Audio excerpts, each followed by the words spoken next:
representación, o pues otros candidatos a la representación que quisieran decir algo en las próximas sesiones, pues obviamente les abrimos un espacio en otra sesión. Listo, por si de pronto ustedes mismos son candidatos también o conocen a otras personas que quieran, que sean candidatos. Listo, entonces para que porfa, pues me mandan un email o lo que sea y cuadramos eso. Entonces, bueno, ese es el primer punto que lo dejamos pendiente hasta que lleguen Gabriela o Sara. El segundo punto, obviamente, muy rápido, recordarles que mañana tenemos nuestra entrega 2, perdón, la entrega uno oficialmente. Mañana hasta la medianoche, ¿cierto? Entonces, porfa, pues para que hagan sus entregas por el Moodle, como siempre, ya la sesión pasada discutimos de forma un poquito más detallada de lo que se trataba esa entrega. Y muy rápidamente, otro punto que quería, perdón, sigo con tos. Otro punto que quería señalar rápidamente, porque hemos tenido, digamos, en todos los semestres, siempre tenemos algunos inconvenientes, por decirlos de alguna forma, con algunas personas eh, en la manera en que se escriben los correos electrónicos, ¿cierto?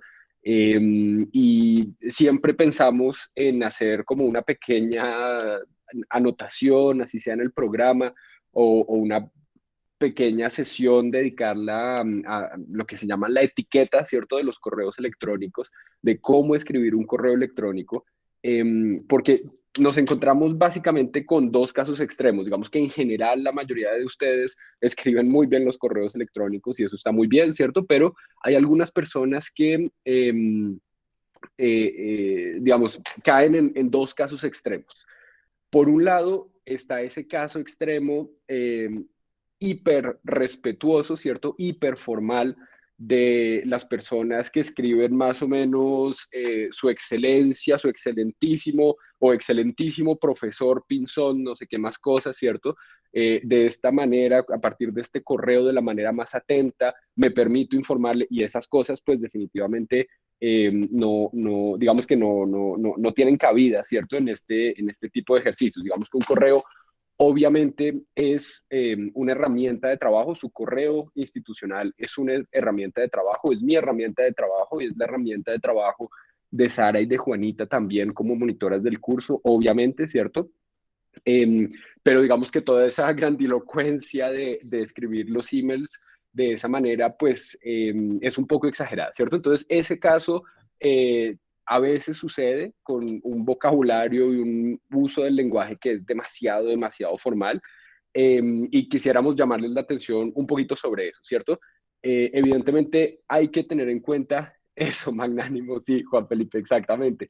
Y eso, digamos, yo no sé si a ustedes les ha pasado, a veces en algunos correos también con la administración de la universidad, muchas veces el correo se queda como en ese lenguaje hiperformal, hiperformalizado, magnánimo, ¿cierto? Y al final el mensaje no dice gran cosa. Incluso a mí me pasa muchas veces, me da un poquito de rabia, algunos comunicados que hace la universidad se quedan como en ese tipo de lenguaje y al final no dicen gran cosa, no son concretos, sino que empiezan a contar una cantidad de cosas. Eh, y eso yo creo que es un vicio complicado un poquito de nuestra cultura burocrática, me parece a mí, de la universidad, pero también en general del país, ¿cierto? Entonces, quería llamar la atención sobre eso en primer lugar y que traten de no caer en ese extremo particular, ¿cierto?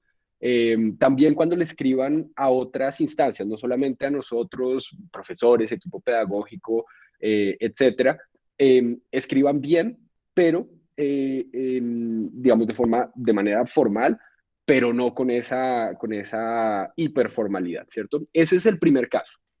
El segundo caso es el otro extremo, ¿cierto? Es ese correo totalmente informal que de pronto no tiene digamos, una explicación en el objeto del correo de qué se trata el correo, ¿cierto? Yo no sé si ustedes se han dado cuenta, nosotros desde el equipo pedagógico cuando escribimos los correos en general, eh, puede que se nos olvide a veces, ¿cierto? Pero en general escribimos Ecopol 2 y después el asunto del correo para que ustedes sepan de qué se trata, digamos que puedan ubicar directamente así, este es el correo de Economía Política 2, ¿cierto? No necesariamente ustedes tienen en cuenta, no sé, todos los nombres del equipo pedagógico de todos sus cursos y entonces si les escribe cualquier persona y diciendo solamente, yo qué sé, entrega uno, ¿cierto? Pues ustedes tienen muchas entregas uno, entonces pues la idea es poder ubicar. Entonces lo mismo digamos, en el caso de ustedes, es importante que ustedes pongan un asunto eh, que a uno le mande un mensaje claro, ¿cierto? A veces, digamos que eso no es mucho el caso de nosotros aquí en la Universidad Nacional, pero a veces se manda con un mensaje urgente el objeto del correo. Realmente si es muy, muy, muy urgente, manden ese mensaje de verdad de urgencia, ¿cierto? Si no, pues traten simplemente de ser claros y específicos en el objeto del correo. Pero más allá, también, pues hay unas normas que son absolutamente vitales, que son además normas del mundo profesional y del mundo académico, ¿cierto? Y son normas de socialización que yo sé que a muchos y a muchas de ustedes, pues lo que yo les estoy diciendo les parece absolutamente banal y absolutamente obvio, y pues de eso se trata, ¿cierto? Pero sí hay algunas personas a las que de pronto nos hace falta hacer una reflexión sobre qué es lo que estamos haciendo cuando estamos enviando un correo electrónico, ¿cierto? Que no es cualquier cosa. Entonces, pues hay que saludar, ¿cierto? Pero no respetadísimo, excelentísimo, no sé qué, no. Simplemente hola o buenos días, buenas tardes, normal, ¿cierto? Ojalá con el nombre que uno utiliza, ¿cierto? Pues ustedes saben, yo ya les he dicho, yo me llamo Erich Alberto Pinzón Fuchs, ¿cierto? Pero me gusta que me digan Erich. Entonces, pues ustedes ya saben que me gusta que me digan Erich, entonces me dicen hola Erich, ¿cierto? También cuando ustedes firmen un correo, eh, fíjense que yo no firmo Erich Alberto Pinzón Fuchs, ¿cierto? Yo firmo Erich Pinzón Fuchs. Entonces, traten de llamar a la persona como la persona está firmando también, ¿cierto? Eso es importante, es un tema de respeto por la identidad de la persona simplemente, ¿cierto? Entonces, y yo sé que a veces es difícil porque nosotros y en la universidad obviamente siempre aparecen todos nuestros nombres, ¿cierto? Pero entonces ya una vez que sabemos cómo firma esa otra persona, pues ya podemos hacer el esfuerzo de llamarla por el nombre que le gusta ser llamado, ¿cierto? Entonces, eso es lo primero. Lo segundo es que independientemente del tipo de lenguaje que utilicemos, siempre debemos ser respetuosos en la manera de escribir un correo. Es como cuando estamos hablando con una persona, ¿cierto? Es una manera de comunicar, así como estamos hablando en este momento virtualmente, ¿cierto? O como si estuviéramos hablando en el salón de clase o en la oficina o en las mesas negras. Siempre debe haber, obviamente, debemos partir del respeto, ¿cierto? En ese sentido también es importante que ustedes sepan en qué momento están escribiendo el correo, ¿cierto? Si por alguna razón ustedes están ofuscados, tienen rabia o lo que sea, ¿cierto? Por alguna situación particular y sobre todo por alguna situación, sobre todo que tenga que ver, por ejemplo, con la persona a la que ustedes les están enviando el correo, absténganse de escribirlo o escríbanlo, pero no lo envíen todavía, ¿cierto? Em, Traten de escribir los correos cuando estén tranquilos, ¿cierto? Cuando no haya ningún problema de rabia o de lo que sea, porque definitivamente cuando uno escribe, uno transmite ese tipo de sentimientos. Ustedes lo han visto muy seguramente, ¿cierto? Entre otras cosas, no escriban frases enteras o palabras enteras en mayúscula, porque eso es interpretado normalmente como si ustedes estuvieran gritando, ¿cierto? O como si la persona que está escribiendo estuviera gritando. Entonces, ese tipo de cosas es importante también saberlas y tratar de evitarlas.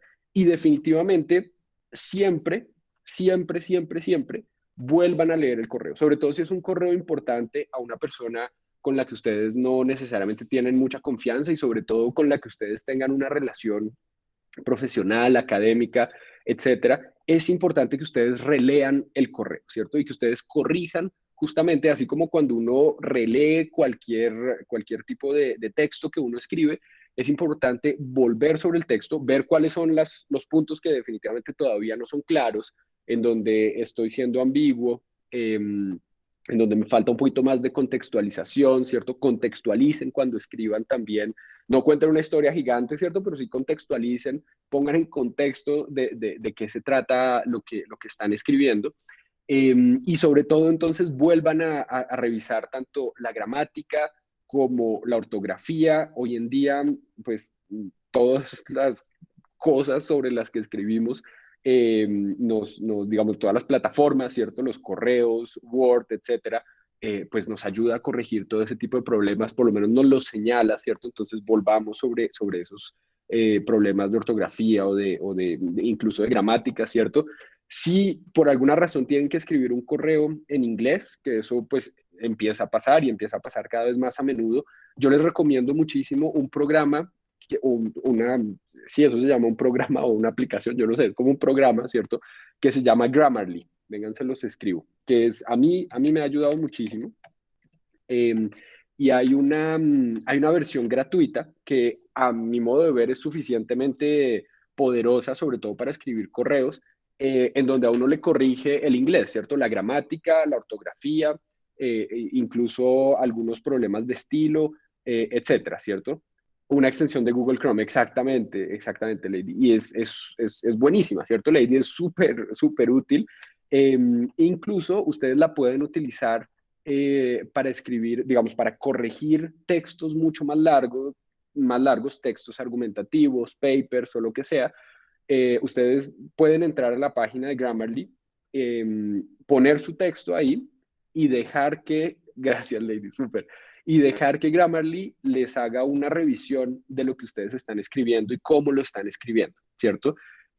Obviamente hay una versión más avanzada en la que hay que pagar. Yo, la verdad, no la he tenido que usar o no la he usado, porque es que a mí, pues tampoco me gusta mucho pagar por todas esas cosas, pero tengo un par de amigos que sí la han usado y les parece, les ha servido muchísimo, ¿cierto? Entonces, pues, obviamente no es para incitarlos a que ustedes tengan que pagar por Grammarly. Yo creo que es suficientemente eh, poderosa su versión gratuita. Entonces es solamente para llamarles para contarles que eso existe, ¿cierto? Pero digamos que independientemente de esa ayuda o no, lo importante es que uno vuelva a leer el correo, ¿cierto? Y que uno se dé cuenta del estilo, de si hay cosas porque recuerda, a ustedes seguramente les ha pasado muchas veces, es que uno puede sobreinterpretar o malinterpretar algunas, digamos, el texto escrito, ¿cierto? Entonces, ese punto es importante, traten de ser muy claros, traten de ser muy concisos también en lo que ustedes están contando, escribiendo. Tengan mucho cuidado con los correos que van dirigidos a muchas personas también, ¿cierto? Y traten de pensar si es importante que le respondan a todas las personas o solamente a una de las personas y fíjense a quién le están respondiendo también. Muchas veces pasa pues que uno se equivoca y entonces le responde a todo el mundo cosas que solamente le quería decir a una persona o por el contrario, y sobre todo digamos en nuestro curso, yo siempre les pido el favor de que hay algunos correos que nos conciernen a todo el equipo pedagógico, ¿cierto? Entonces, traten de fijarse todo el tiempo en que siempre está copiado todo el equipo pedagógico o, por ejemplo, si se trata de sus trabajos en equipo, sus trabajos de investigación, pues que todo el equipo de ustedes también y de pronto el equipo pedagógico esté copiado también, ¿cierto? Entonces, eso a veces parecen detalles, pero en realidad pues son cosas bien importantes eh, para tener en cuenta, ¿cierto? Y otro punto muy importante que a veces nos pasa, y pues parece sorprendente, espero que a ustedes les sorprenda, es que muchas veces la forma en que, o no muchas veces, no, algunas veces, muy pocas veces, pero pasa, la forma en que algunas personas, algunas estudiantes nos escriben correos, eh, es más o menos como si nos estuvieran exigiendo y mandando hacer cosas, ¿cierto? Eso es totalmente irrespetuoso, ¿cierto? Nosotros tenemos que entender, obviamente, que nos encontramos en un ámbito académico de un curso en la Universidad Nacional, ¿cierto? Y cada uno y cada una de nosotros tiene responsabilidades y deberes, obviamente, ¿cierto? Pero pues estamos lejos de estar en una relación, afortunadamente,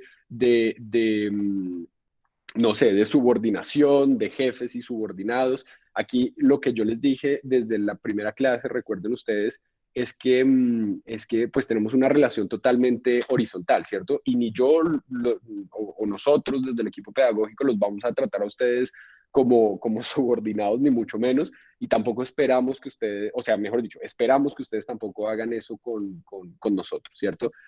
Ni conmigo, obviamente, ni tampoco con ninguna de las monitoras, con ningún miembro del equipo pedagógico, tampoco con ninguna persona administrativa de la universidad, ¿cierto? Tenemos que empezar, fíjense que es también una apuesta por romper unas especies de barreras culturales importantes que nos hemos impuesto en esta sociedad colombiana desde hace muchísimos años, ¿cierto? Esa idea de que hay unas personas que tienen el poder sobre otras en diferentes espacios, y eso es una de las cosas más complicadas, me parece a mí, que lamentablemente persisten en nuestra sociedad y obviamente persiste en nuestra universidad. Nuestra universidad al final es un reflejo en chiquito, ¿cierto? Un modelito, digamos, del resto de la sociedad colombiana. Y justamente por ser no solamente un reflejo, sino más ese modelo donde podemos cambiar cosas, ¿cierto?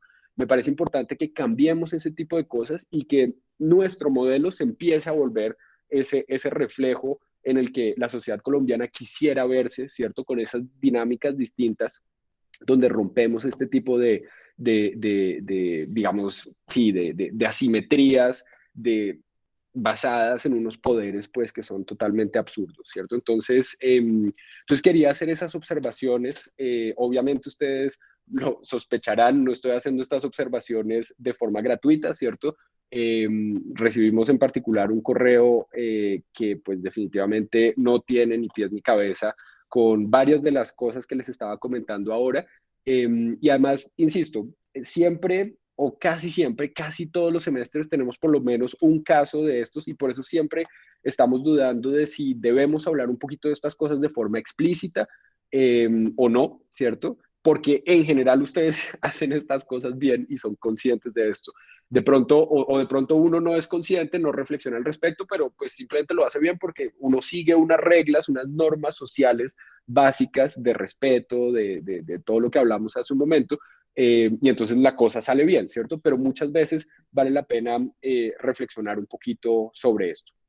No sé si alguien tenga alguna reacción, alguna sugerencia, eh, algún comentario. Súper bienvenido el comentario, la sugerencia, lo que sea. Mientras yo reviso si Gabriela o Diana, y pregunto también, o Sara, perdón, están conectadas. Me parece que no.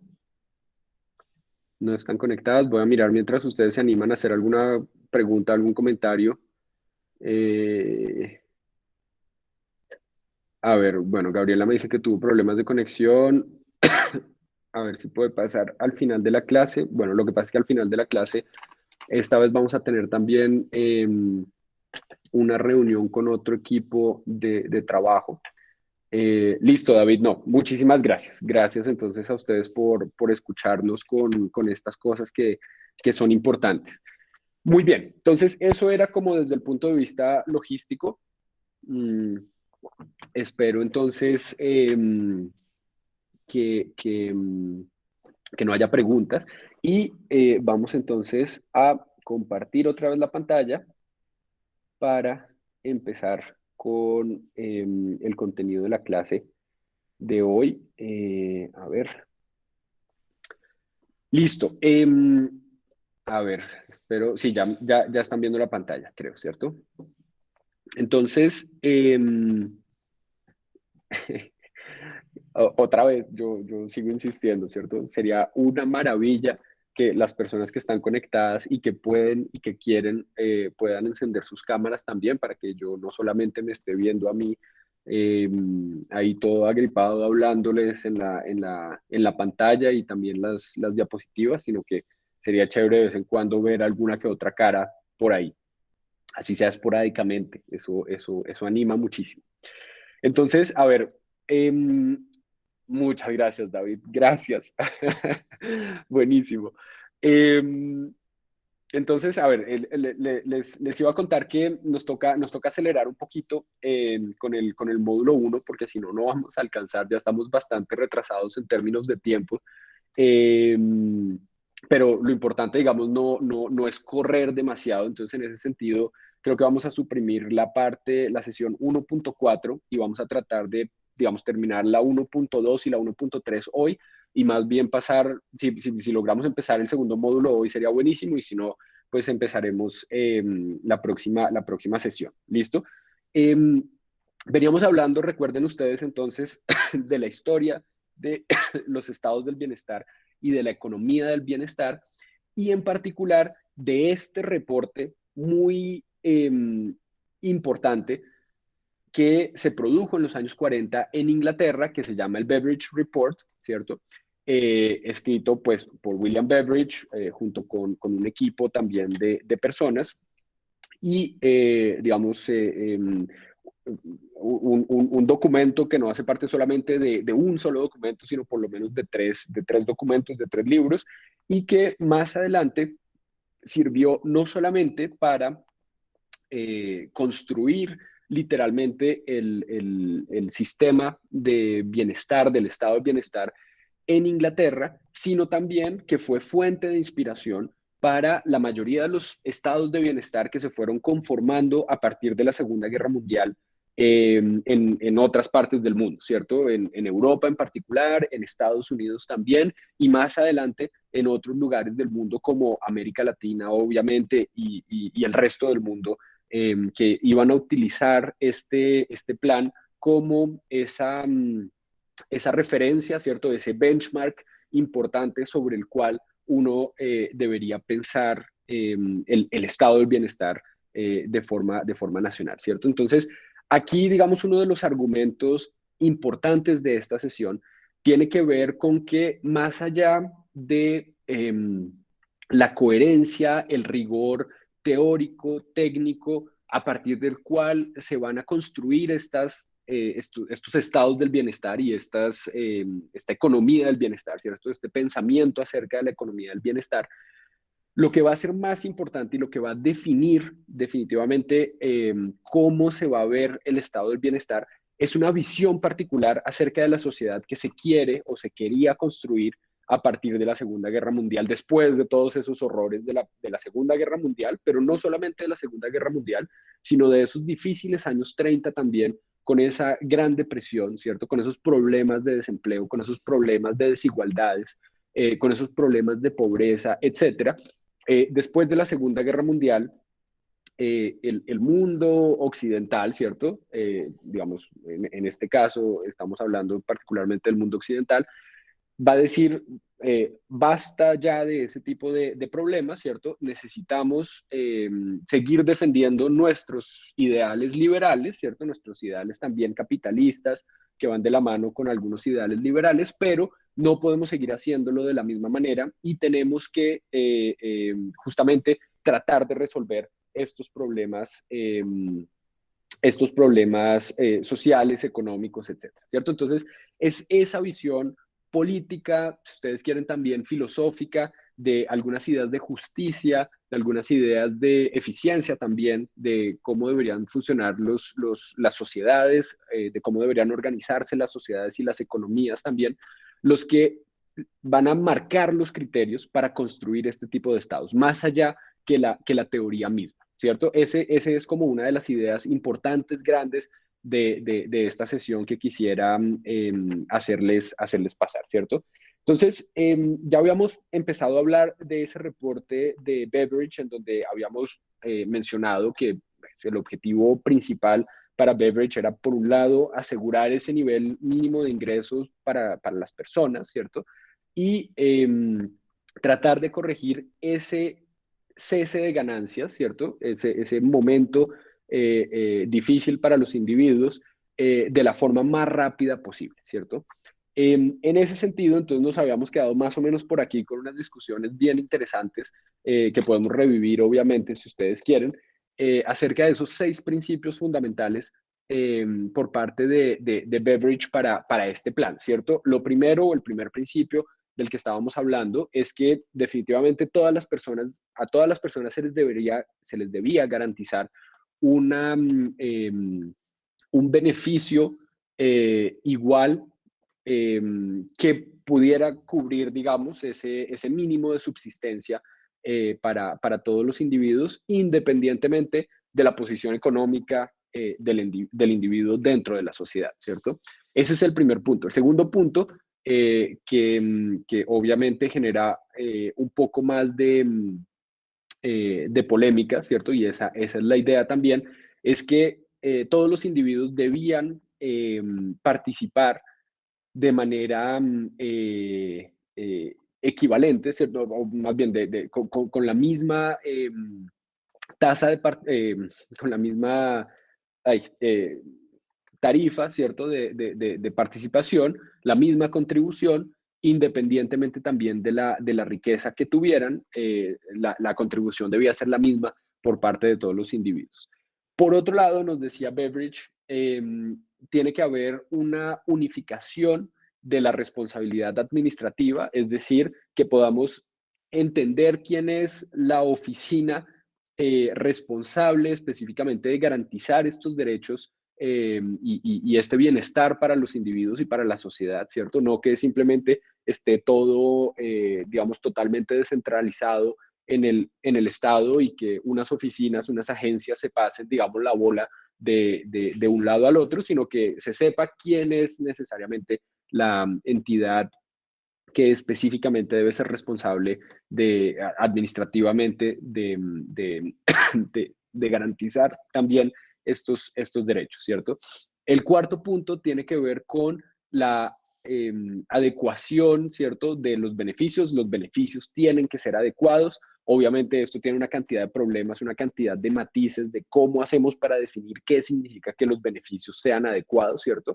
Y en ese sentido, pues obviamente tenemos criterios, por un lado, sobre todo políticos y sociales, de cuál es la sociedad que queremos, ¿cierto? De qué significa una sociedad que tenga, que garantice más bien ese tipo de beneficios adecuados, pero también, por otro lado, unos criterios probablemente económicos, financieros, ¿cierto? De viabilidad financiera más bien, acerca de cómo logramos que eso que estamos tratando de garantizar como derechos, pues, digamos, de manera formal, sea también garantizable, ¿cierto? De forma aplicada, de forma específica, de forma pragmática, a través de unos recursos que deben existir, ¿cierto?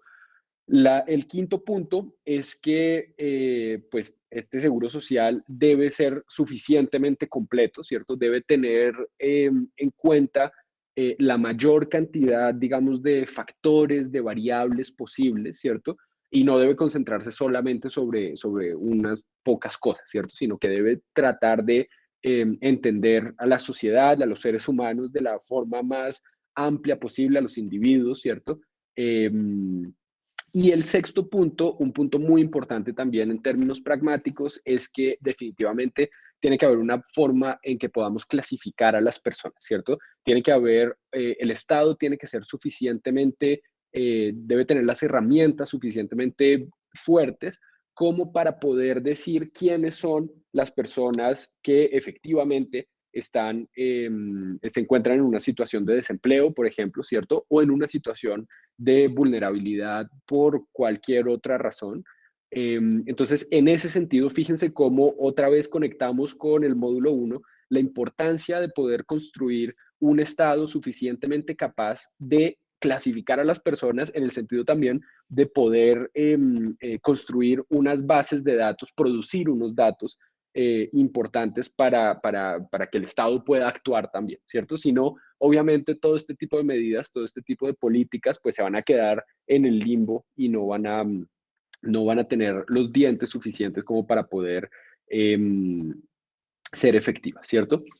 Dentro de la idea de las ayudas para contingencias excepcionales, nos va a decir Beveridge que era importante que las personas pasaran una especie, digamos, dentro de esta idea de clasificación también de las personas, una especie de prueba de recursos, ¿cierto? De means test muy estricto para poder definir hasta qué punto sí se encontraban dentro de una situación vulnerable o no.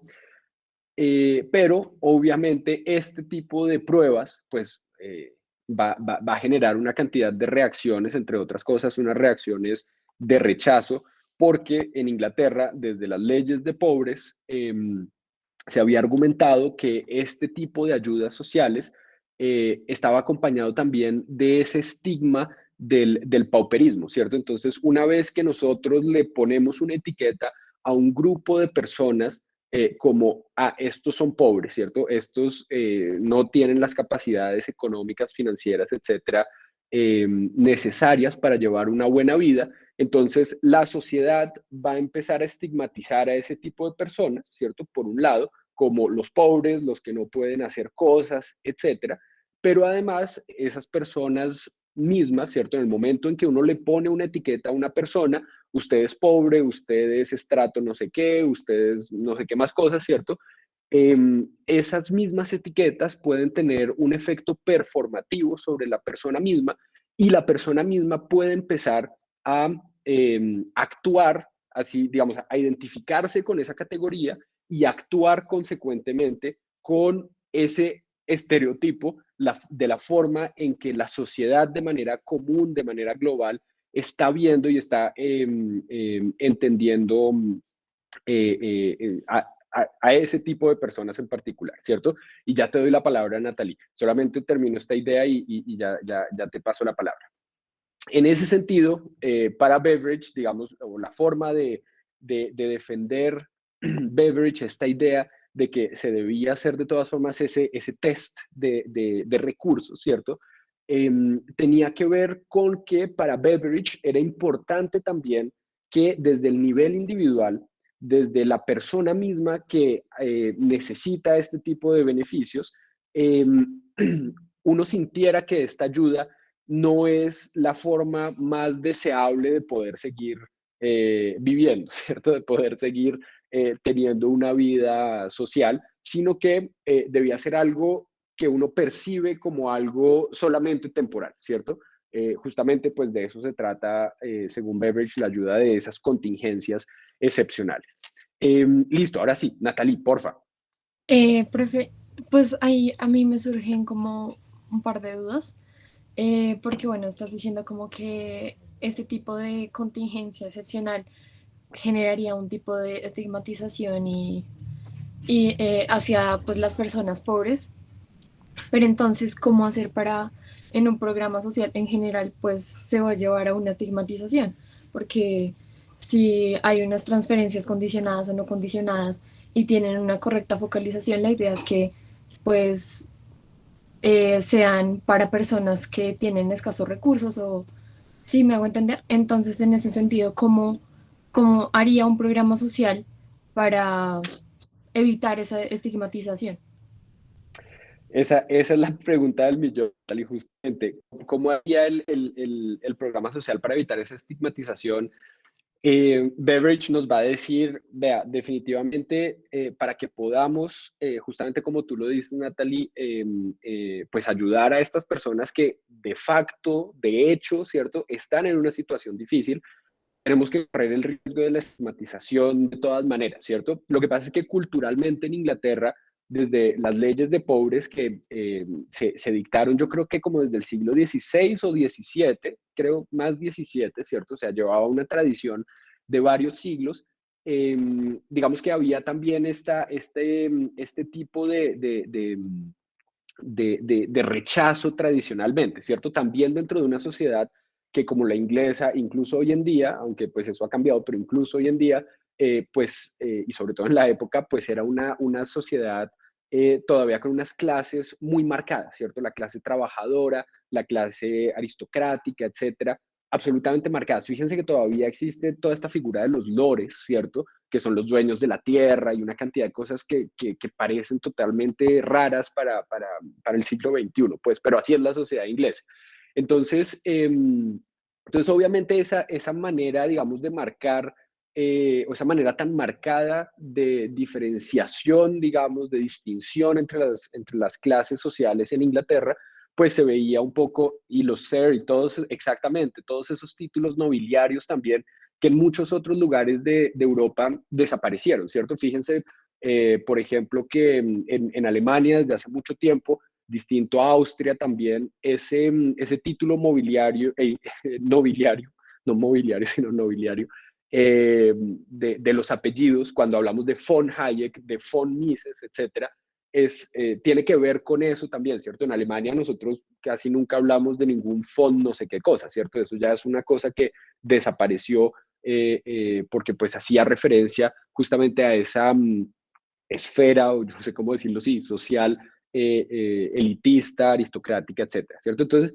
está obviamente ese problema, Natalie, y es la preocupación también de Beveridge de decir, pero es que tenemos que actuar sobre esos grupos vulnerables, ¿cierto? Yo les recomiendo un filósofo de la ciencia que es una maravilla, que se llama Ian Hacking, ya se los escribo.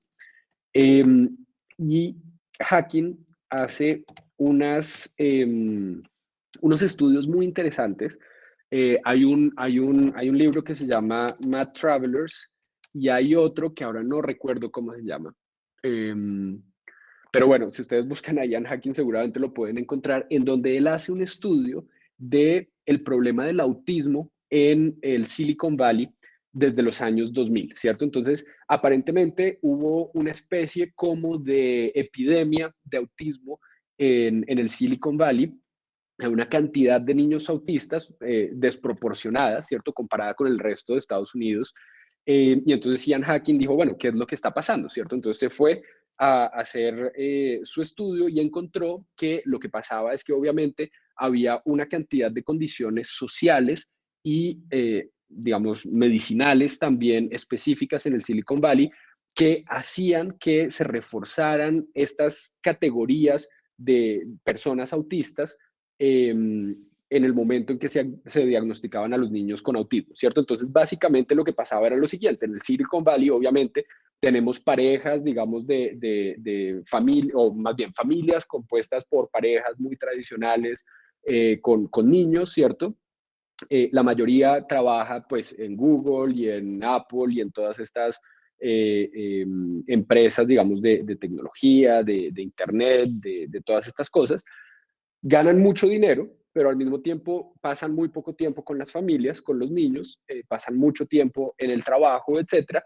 Y los niños, obviamente, pues tienen digamos, algunas actitudes, pues como todos y todas las tenemos, ¿cierto? De niños, ¿cierto? Que en algún grado, pues todos tenemos algún nivel de autismo, ¿cierto? Y cuando somos niños, estamos solos, no estamos con los papás, no sé qué más cosas, pues probablemente desarrollemos un poquito más ese tipo digamos, no sé cómo se llama eso, de prácticas, de actitudes. Que parecen un poquito más autistas, ¿cierto? Eso por un lado, pero además entonces vamos a tener una cantidad, un cuerpo médico que está situado en el Silicon Valley, que tiene esta idea pues que está, digamos, dentro de ese contexto, de esa cantidad de dinero que se mueve allá, etcétera, pues tiene como una propensión y una facilidad un poco más importante de diagnosticar a los niños, a cualquier niño que tenga cualquier tipo de actitud, un poquito que se desvía un poquito de la norma, de lo que se cree que es la norma del comportamiento, a diagnosticarlo con autismo, ¿cierto? Y una vez que uno como médico diagnostica a un niño como autista, entonces le empieza a hacer un tratamiento con, yo no sé, unos juguetes específicos, unas lecturas específicas, unas actividades en general específicas, que lo que van a hacer es reforzarle al individuo también, sin que necesariamente ese individuo sea totalmente consciente de lo que está pasando, obviamente, pero lo están metiendo dentro de un marco de comportamiento, dentro de un marco de unas actividades específicas, que lo que hacen es reforzar de pronto esa tendencia leve que tenía ese niño a ese autismo y que le va a reforzar dentro de su mundo, porque todo el mundo le recuerda que su etiqueta es que es autista, todo el mundo lo ve como un niño autista, entonces no sé, cuando van de visita a donde los amigos, entonces pues no recuerden que el niño es autista, entonces pues tenemos que darle otra vez un tratamiento especial, etcétera, y eso va reforzando ese diagnóstico y al final pues el niño, digamos, va a seguir reforzando esa tendencia autista que tenía, ¿cierto? Entonces, el paralelo me parece súper interesante porque esas categorías sociales pueden ser muy poderosas cuando llamamos a alguien pobre, ¿cierto? O cuando llamamos a alguien, no sé, dentro de cualquier tipo de categoría que se nos pueda ocurrir, y esa persona, ese individuo, de alguna u otra forma asimila esa etiqueta y esa categoría social que le estamos poniendo, ¿cierto? Entonces, fíjense que el efecto performativo no es solamente en el sentido de que la palabra está transformando el mundo para esa persona, sino que alrededor de todas estas cosas, de esta etiqueta, hay unas prácticas particulares. Por ejemplo, no sé, ir a hacer la fila para poder tener estas ayudas, estos beneficios con un grupo particular de personas en unos horarios particulares, etcétera, ¿cierto? Eso hace que uno se refuerce dentro de esa idea, dentro de esa categoría, dentro de esa etiqueta social. Y obviamente, entonces va mucho más allá de la estigmatización, ¿cierto? Como para complicar todavía más la pregunta de Natalie de cómo hacemos entonces para poder aplicar este tipo de políticas, ¿cierto? Entonces, yo a lo que voy no es a decir que definitivamente pues no podemos aplicar ningún tipo de política porque pues si no entonces estamos cayendo tanto en la estigmatización como en este tipo de problemas que les estoy contando de la performatividad del mundo, ¿cierto? Y del mundo de ese individuo o de esos individuos particularmente. Eh, Sino que, pues, es importante pensar y reflexionar acerca de este problema, ¿cierto? Un poco lo que pasa también, por ejemplo, con ay, ahora se me olvidó el programa de Familias en Acción, por ejemplo, ¿cierto? Que tenemos en Colombia, en donde la idea obviamente también es mejorar los niveles tanto de nutrición como de educación de los niños, ¿cierto? Pero fíjense a quién es la persona en la casa, en la familia, a la que le damos los subsidios. Es siempre a la mujer, es siempre a la mamá, ¿cierto? Entonces aquí lo que estamos haciendo es que estamos reforzando esas ideas, esos estereotipos de decir, es que la mamá es la cuidadora, la mamá es la responsable de los niños. El hombre, si al hombre le diéramos la plata, el hombre se va a beberla, ¿cierto? A bebérsela. Entonces, digamos que obviamente tenemos que el programa efectivamente ha tenido unos efectos muy importantes en el aumento de los niveles de educación de los niños, en resolver algunos problemas de malnutrición, ¿cierto? En que los niños visiten periódicamente a los médicos, todo este tipo de cosas, y eso es muy importante y eso hay que reconocerlo, ¿cierto? Entonces, ese es el pedazo un poco, creo yo, ¿cierto?, que defiende Natalia. Hay cosas que de estas políticas que son importantes y que hacen un cambio de verdad, ¿cierto? Pero por el otro lado, entonces, tenemos esa idea de que esas familias que reciben esas transferencias de familias en acción, pues los hombres, su rol está un poco alejado de ese rol cuidador, de ese rol de decir, sí, es importante que que nos concentremos en la educación, en la nutrición, en la salud de los niños, ¿cierto? En la alimentación, etcétera.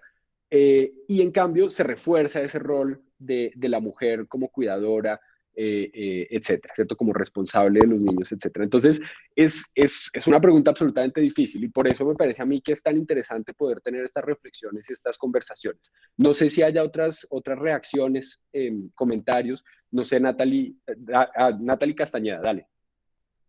Sí, profe, de hecho, eso es un tema muy, muy complejo porque, por ejemplo, o sea, a mí me parece que todas esas ayudas que ofrece el gobierno hacen encuadrar, digamos, esos grupos sociales en un marco que limita su dignidad humana, ¿sí? Entonces, por ejemplo, la vez pasada estaba en el Transmilenio y se subió un señor a pedir limosna, ¿sí?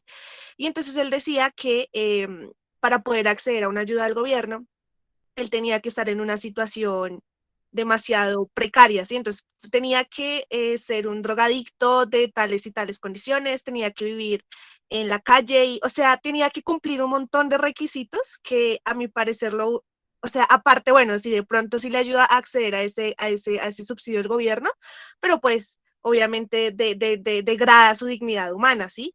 Entonces, ese es un tema que de pronto, pues, es una buena pregunta la que hizo Natalia ahorita, porque sería chévere buscar una estrategia de parte del gobierno en la que se buscara, digamos, sí dar esos subsidios a las personas que los necesitan, pero sin degradar su dignidad humana con requisitos como estos. Entonces, es un tema muy chévere, profe. No, total, Natalie, buenísimo, buenísimo ese apunte también. Y entonces al final creo yo que lo que está tratando de hacer una persona como Beveridge también, ¿cierto? Es decir, tenemos que encontrar ese balance entre esos problemas, digamos, o más bien entre ese aspecto pragmático de cómo hacemos para aplicar esta política de todas formas, ¿cierto? Para que le sirva a una cantidad de personas, para que le cambie la vida efectivamente a una cantidad de personas que literalmente no pueden comer, ¿cierto? O no tienen dónde dormir, o no tienen cómo educarse, o no tienen cómo cuidarse, ¿cierto? Y ese otro aspecto que mencionas, Natalie, también acerca de decir, pero es que puede haber un problema con la degradación de la dignidad humana también por el tipo de condiciones, por el tipo de etiquetas de lo que mencionábamos hace un momento, macrosociales o sociales que le ponemos a las personas, ¿cierto? Entonces, digamos que al final me parece a mí que el mensaje un poco es tener en cuenta esas dos dimensiones o tres dimensiones del debate todo el tiempo, ¿cierto? Y decir, bueno, hay unos movimientos, hay unas acciones pragmáticas que definitivamente tenemos que hacer, ¿cierto? Para poder generar unos cambios, pero desde nuestro rol como economistas, como tecnócratas, como formuladores de políticas públicas, etcétera, no podemos olvidar que el lado pragmático no es suficiente, ¿cierto? Sino que hay otro pedazo importante, como el que tú mencionabas hace un momento, Natalie, de la dignidad humana, ¿cierto? También de estas categorizaciones sociales que tienen unos efectos sobre las personas, sobre los individuos también, ¿cierto? Y esa es una de las preocupaciones importantes. Dos personas habían levantado la mano, pero ya la bajaron. No sé si se quieran animar otra vez. Dale, Daniel, porfa. Sí, profe. Pues bueno, algo que quería aportar al comentario de Natalia, de la compañera, es que suele pasar mucho y es algo que nosotros no vemos y es la invisibilización de la pobreza, ¿no? Hay muchas personas que si bien no cumplen con los requisitos per se, que pues bueno, no creo que sea un requisito ser drogadicto para que le den algo a uno, eh, sí existen categorías en la medición de la pobreza pues que no reflejan. Y eso se vio mucho en la pandemia, ¿no? Como pues en barrios de clase media empezaron a sacar las banderitas rojas de personas que uno pues no consideraba que estuviesen en estado de pobreza. Y no son personas que quisieran mendigar, sino que eh, pues la pobreza o el dinero que se puede recaudar en la mitad de una crisis, pues no es sólido, ¿no? Eh, entonces sí, quería aportar como ese pedacito, ¿no? Que también no es que la gente se discrimine per se a sí misma para entrar a un subsidio o que la política pública quiera discriminarlos por categorizarlos, sino que existen otras dimensiones que la no categorización pues simplemente no logra develar y se pierden y entonces pues la política pública no puede llegar a ser tan certera a la hora de abarcar ciertas poblaciones. Claro, no, buenísimo, Daniel. Súper importante lo que nos estás compartiendo también, porque obviamente, digamos, hay dos caras de la moneda, ¿cierto? Eso que categorizamos y eso que medimos y eso que se queda por fuera de la medición y de la categorización, ¿cierto? Que en ese caso estamos excluyendo también a una cantidad de personas que de pronto también, como decía Daniel, y que lo vimos con la pandemia, también están sufriendo una cantidad de consecuencias que están siendo invisibilizadas, entre otras cosas porque no las estamos midiendo. Entonces, fíjense la dimensión del problema, lo interesante, lo importante, pero también lo dramático que es esto. Y en ese sentido, entonces, espero poder mostrarles a ustedes que ese primer módulo también del que hablamos, acerca de la medición, acerca de la creación de objetos, acerca de lo que dice Daniel, de lo que no medimos también, de lo que estamos invisibilizando, ¿cierto? Tome todavía más fuerza, ¿cierto? Y que nos demos cuenta de que la medición no es una herramienta totalmente neutral, ¿cierto? Sino que estamos haciendo una cantidad de cosas a partir de la medición, a partir de la categorización, y no se trata solamente de unos datos banales que están ahí, no son unos datos y unas cifras y ya está, sino que hay toda una cantidad de mecanismos, de operaciones que se dan a través de esa medición de lo que medimos y de lo que no medimos, que definitivamente tiene unos efectos importantes sobre los individuos y sobre la sociedad. Entonces, súper importante, Daniel. Luis Ángel, porfa, habías levantado la mano. Sí, es que bueno, ahora que Daniel abarcó y Natalie también pues abarcaron este tema, quería agregar como que sí hay muchos de esos subsidios que tienen requisitos que pretenden degradar la dignidad humana, pero lo que pasa es que, por ejemplo, aquí en Colombia estos subsidios cuentan con un sistema de categorización o para entrar a ellos bastante pésimo, porque ¿qué sucede? Cualquier persona que sea de Bogotá, aunque esté en una condición de pobreza que le permita acceder al subsidio que lo requiera, no se lo, no, o sea, el subsidio tiene como esa concesión de no dárselo porque está en una ciudad. En cambio, de pronto una persona en este país que esté en un municipio fuera de Bogotá o en la periferia del país, aunque cuente con o sea, cuente con una situación económica favorable, donde no requiera el subsidio, se lo van a dar. Entonces es un planteamiento totalmente absurdo y no tiene, carece de lógica. Entonces, esa era como la parte que quería agregar. Súper, Luis Ángel, no, totalmente de acuerdo. Y fíjense que ustedes están tocando unos temas muy importantes, ¿cierto? Fíjense que lo que tú mencionas, Luis Ángel, es el sistema de categorización que de alguna forma puede que esté mal, ¿cierto? Y puede que esté mal porque está justamente desconociendo esa diferencia que puede haber entre regiones como Bogotá y otros lugares del país, ¿cierto? Entonces, justamente es esa idea demasiado centralista de Bogotá, como si el país fuera homogéneo, ¿cierto? Como si tuviéramos diferentes, digamos, estamos desconociendo unas realidades específicas que puede haber en cada una de las regiones. Entonces, lo que tú dices otra vez, el tema del sistema de categorización con algunos problemas, pues es absolutamente clave. Natalie, porfa, levantaste la mano. Sí, yo quería decir como algo con respecto a lo que decía Ángel. Pues, o sea, digamos, no es como que carezca de lógica porque pues se han hecho estudios que dicen como, bueno, o sea, en el resto del país, como que hay una mayor vulnerabilidad que con respecto a las ciudades, precisamente por las instituciones centralistas que tenemos en nuestro país. Casi todo se gira alrededor de Bogotá. Y también, o sea, lo que quería decir es como que no es como que sea ilógico, sino que también va como en el discurso que se tiene, porque es como Bogotá y el resto del país, o las ciudades y el resto del país. Entonces es como, o sea, no es como que no tenga lógica lo que se hace, sino que incluso desde el status quo se está propiciando esa diferenciación. Sí, Natalie, no, totalmente de acuerdo. O sea, yo entendí más el comentario de Ángel como, digamos que hay algunos problemas dentro del sistema de categorización que desconoce también de pronto en el mismo sentido de lo que decía Daniel y que invisibiliza algunas situaciones particulares. Obviamente, no podemos pedirle a un sistema de categorización que sea perfecto, ¿cierto? Creo yo.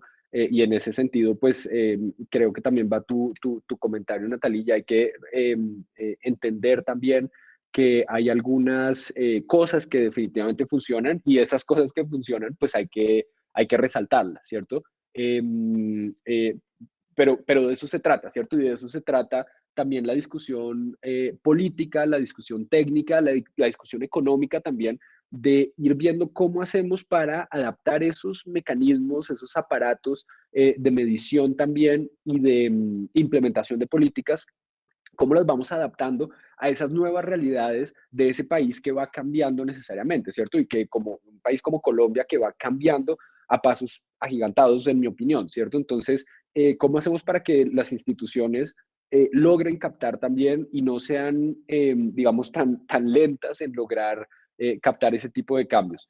Creo que Daniel había levantado la mano antes, Daniel Esteban, y después Ángel otra vez. Ah, no, Sí, no, Daniel, qué pena, se listo, me tranquilo. Entonces, Ángel, porfa. Sí, pues quería como resaltar pues el comentario de Natalie, que ella, bueno, de pronto me hice comprender un poco más, o sea, la lógica está pues que sí, de hecho es cierto que las regiones más aisladas del país o los municipios tienen un índice de vulnerabilidad y pobreza mucho mayor, pero a lo que me refería es que el mismo discurso se encarga de crear una perspectiva bastante como, ¿cómo decirlo? O sea, tiene una categoría mal planteada. ¿Por qué? Porque es que el hecho de ser de un municipio no quiere decir que todas las personas de esa región o de ese lugar del país cuenten con el mismo índice de vulnerabilidad. Y así es que se está categorizando aquí en Colombia. Y es lo mismo va con a ciudades como Bogotá, Medellín o todas las ciudades pues como cabecera de departamento, es que no todos los que viven en una ciudad cuentan con una situación económica favorable como para no recibir un subsidio. Entonces eso era como lo que iba a mi punto, a que eh, el mismo discurso se encarga de realizar una categorización para acceder a estos beneficios del Estado muy mal, o sea que está mal planteada. Claro, Ángel, pero de pronto, digamos, otra vez en aras de defender el punto de Natalie, digamos, hay que reconocer que no todo está totalmente mal, ¿cierto? Y que definitivamente algunos de los problemas, pues, se dan también por esa perdón, imperfección necesaria de cualquier tipo de sistema de medición, de cualquier tipo de implementación de política, ¿cierto? Como que lo importante en ese sentido, me parece a mí también, es poder tratar de identificar esos matices. O sea, yo entiendo el punto de Ángel cuando dice, también como decía Daniel, creo hace un momento, sí, Daniel, hay unas personas, unas categorías que se invisibilizan también y que sería importante tratar de corregir eso, como por ejemplo en el caso de Bogotá, ¿cierto? Donde definitivamente nos dimos cuenta de que había una cantidad de población vulnerable que por la forma de categorizar por parte del Estado a las personas, pues no entraba dentro de esas categorías de personas vulnerables, ¿cierto? Obviamente hay que entender también que el Estado y este aparato no estaba pensado para pensar en situaciones de vulnerabilidad dentro de una situación de pandemia, ¿cierto? Sino que estaba pensado para pensar la situación de vulnerabilidad en una situación, digamos, más estable, más, por llamarlo de alguna forma, con todas las comillas, más normal, ¿cierto? Más de normalidad. Pero es en ese mismo sentido en que, pues, de todas formas, con todas las dificultades institucionales, etcétera, algunas cosas más o menos salieron bien, ¿cierto? Y eso es lo que hay que reconocer, pero sobre todo, me parece que el llamado también es a decir, necesitamos poder ser lo suficientemente flexibles como para adaptar este tipo de aparatos de medición, etcétera, de instrumentos, también de implementación de políticas a nuevas situaciones y poder entender cómo es que está cambiando la sociedad y cuáles son las situaciones demasiado complicadas a las que deberíamos hacer frente, ¿cierto? Entonces, eh, creo que lo importante es rescatar un poquito ahí también como los matices entre otra vez, ese pedazo pragmático, ¿cierto? Y ese pedazo de cuál es esa sociedad que queremos, cuál es esa categorización y esa medición que podemos hacer y que debemos hacer, etcétera. No sé si haya algún otro comentario, súper bienvenidos, a mí me encantan todos estos comentarios que ustedes hacen porque resaltan una cantidad de puntos súper importantes y enriquecen muchísimo la discusión y lo que yo les pueda contar. Entonces, súper bienvenidos todos los comentarios.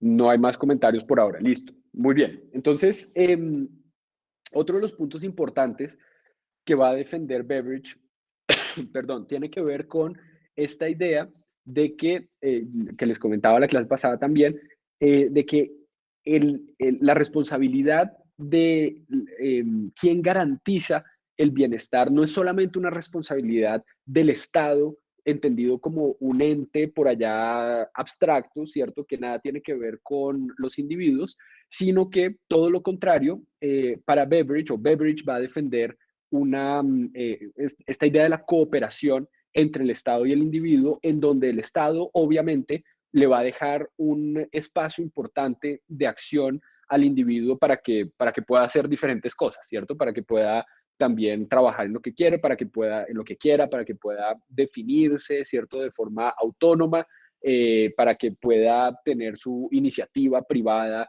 de emprendimiento, de lo que sea, ¿cierto?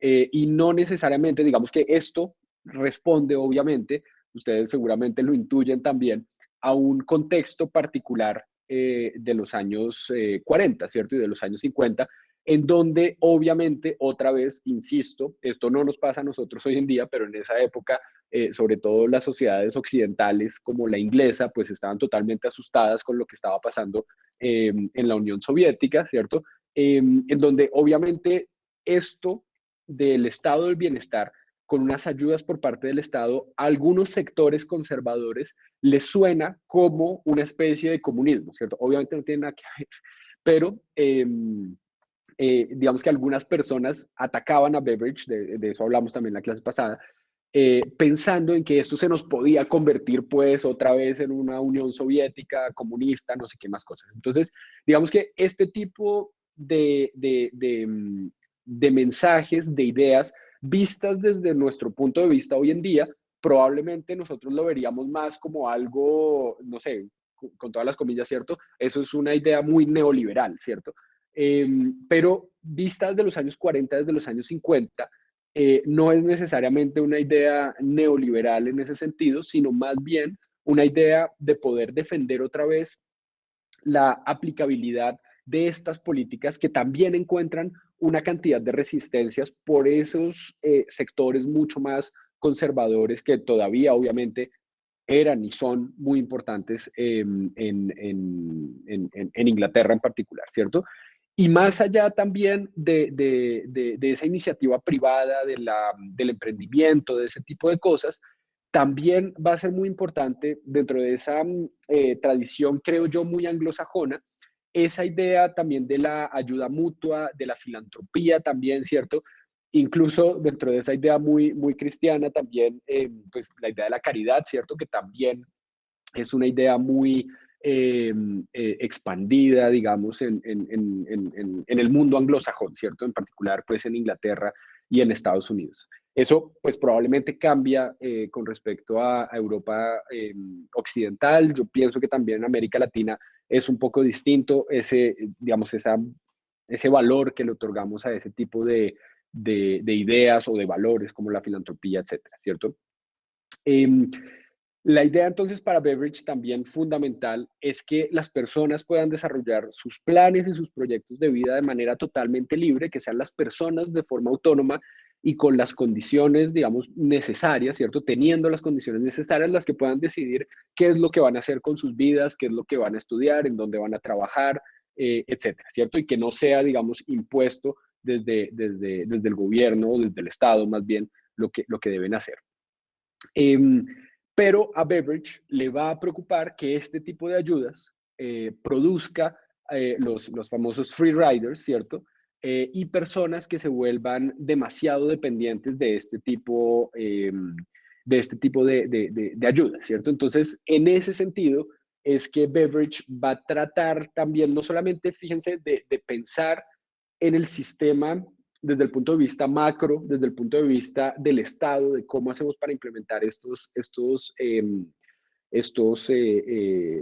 ayudas, ¿cierto? O estos beneficios, sino también desde el punto de vista individual de cómo es que los individuos vamos a percibir este tipo de beneficios, este tipo de ayuda, ¿cierto? Entonces, esa va a ser una de las ideas por parte de Beveridge para tratar también digamos, y por eso va a defender también esa idea de que todas las personas deben contribuir de forma equivalente a al pago de estas, digamos, de estas contribuciones, ¿cierto?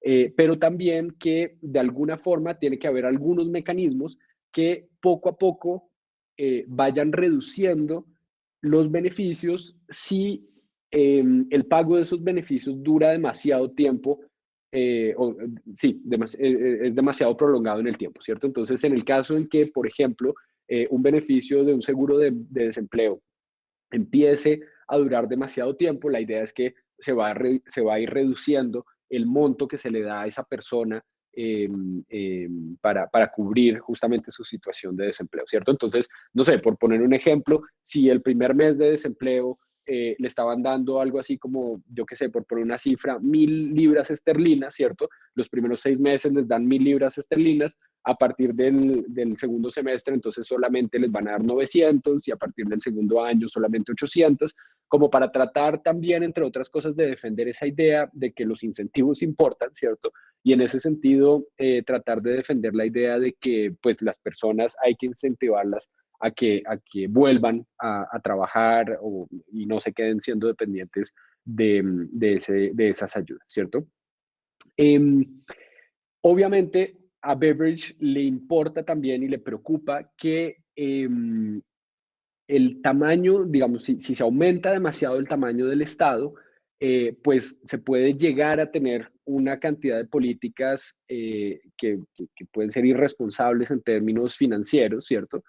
y que hay que cuidar un poco, hay que tratar de entender cuál es ese tamaño del Estado óptimo y no seguir simplemente agrandando el Estado para llegar cada vez más con más ayudas, etcétera, ¿cierto? Y justamente para que ese Estado, o más bien ese lugar que no está ocupando el Estado, pues pueda ser ocupado también por algunas personas, por la iniciativa privada, por la iniciativa individual.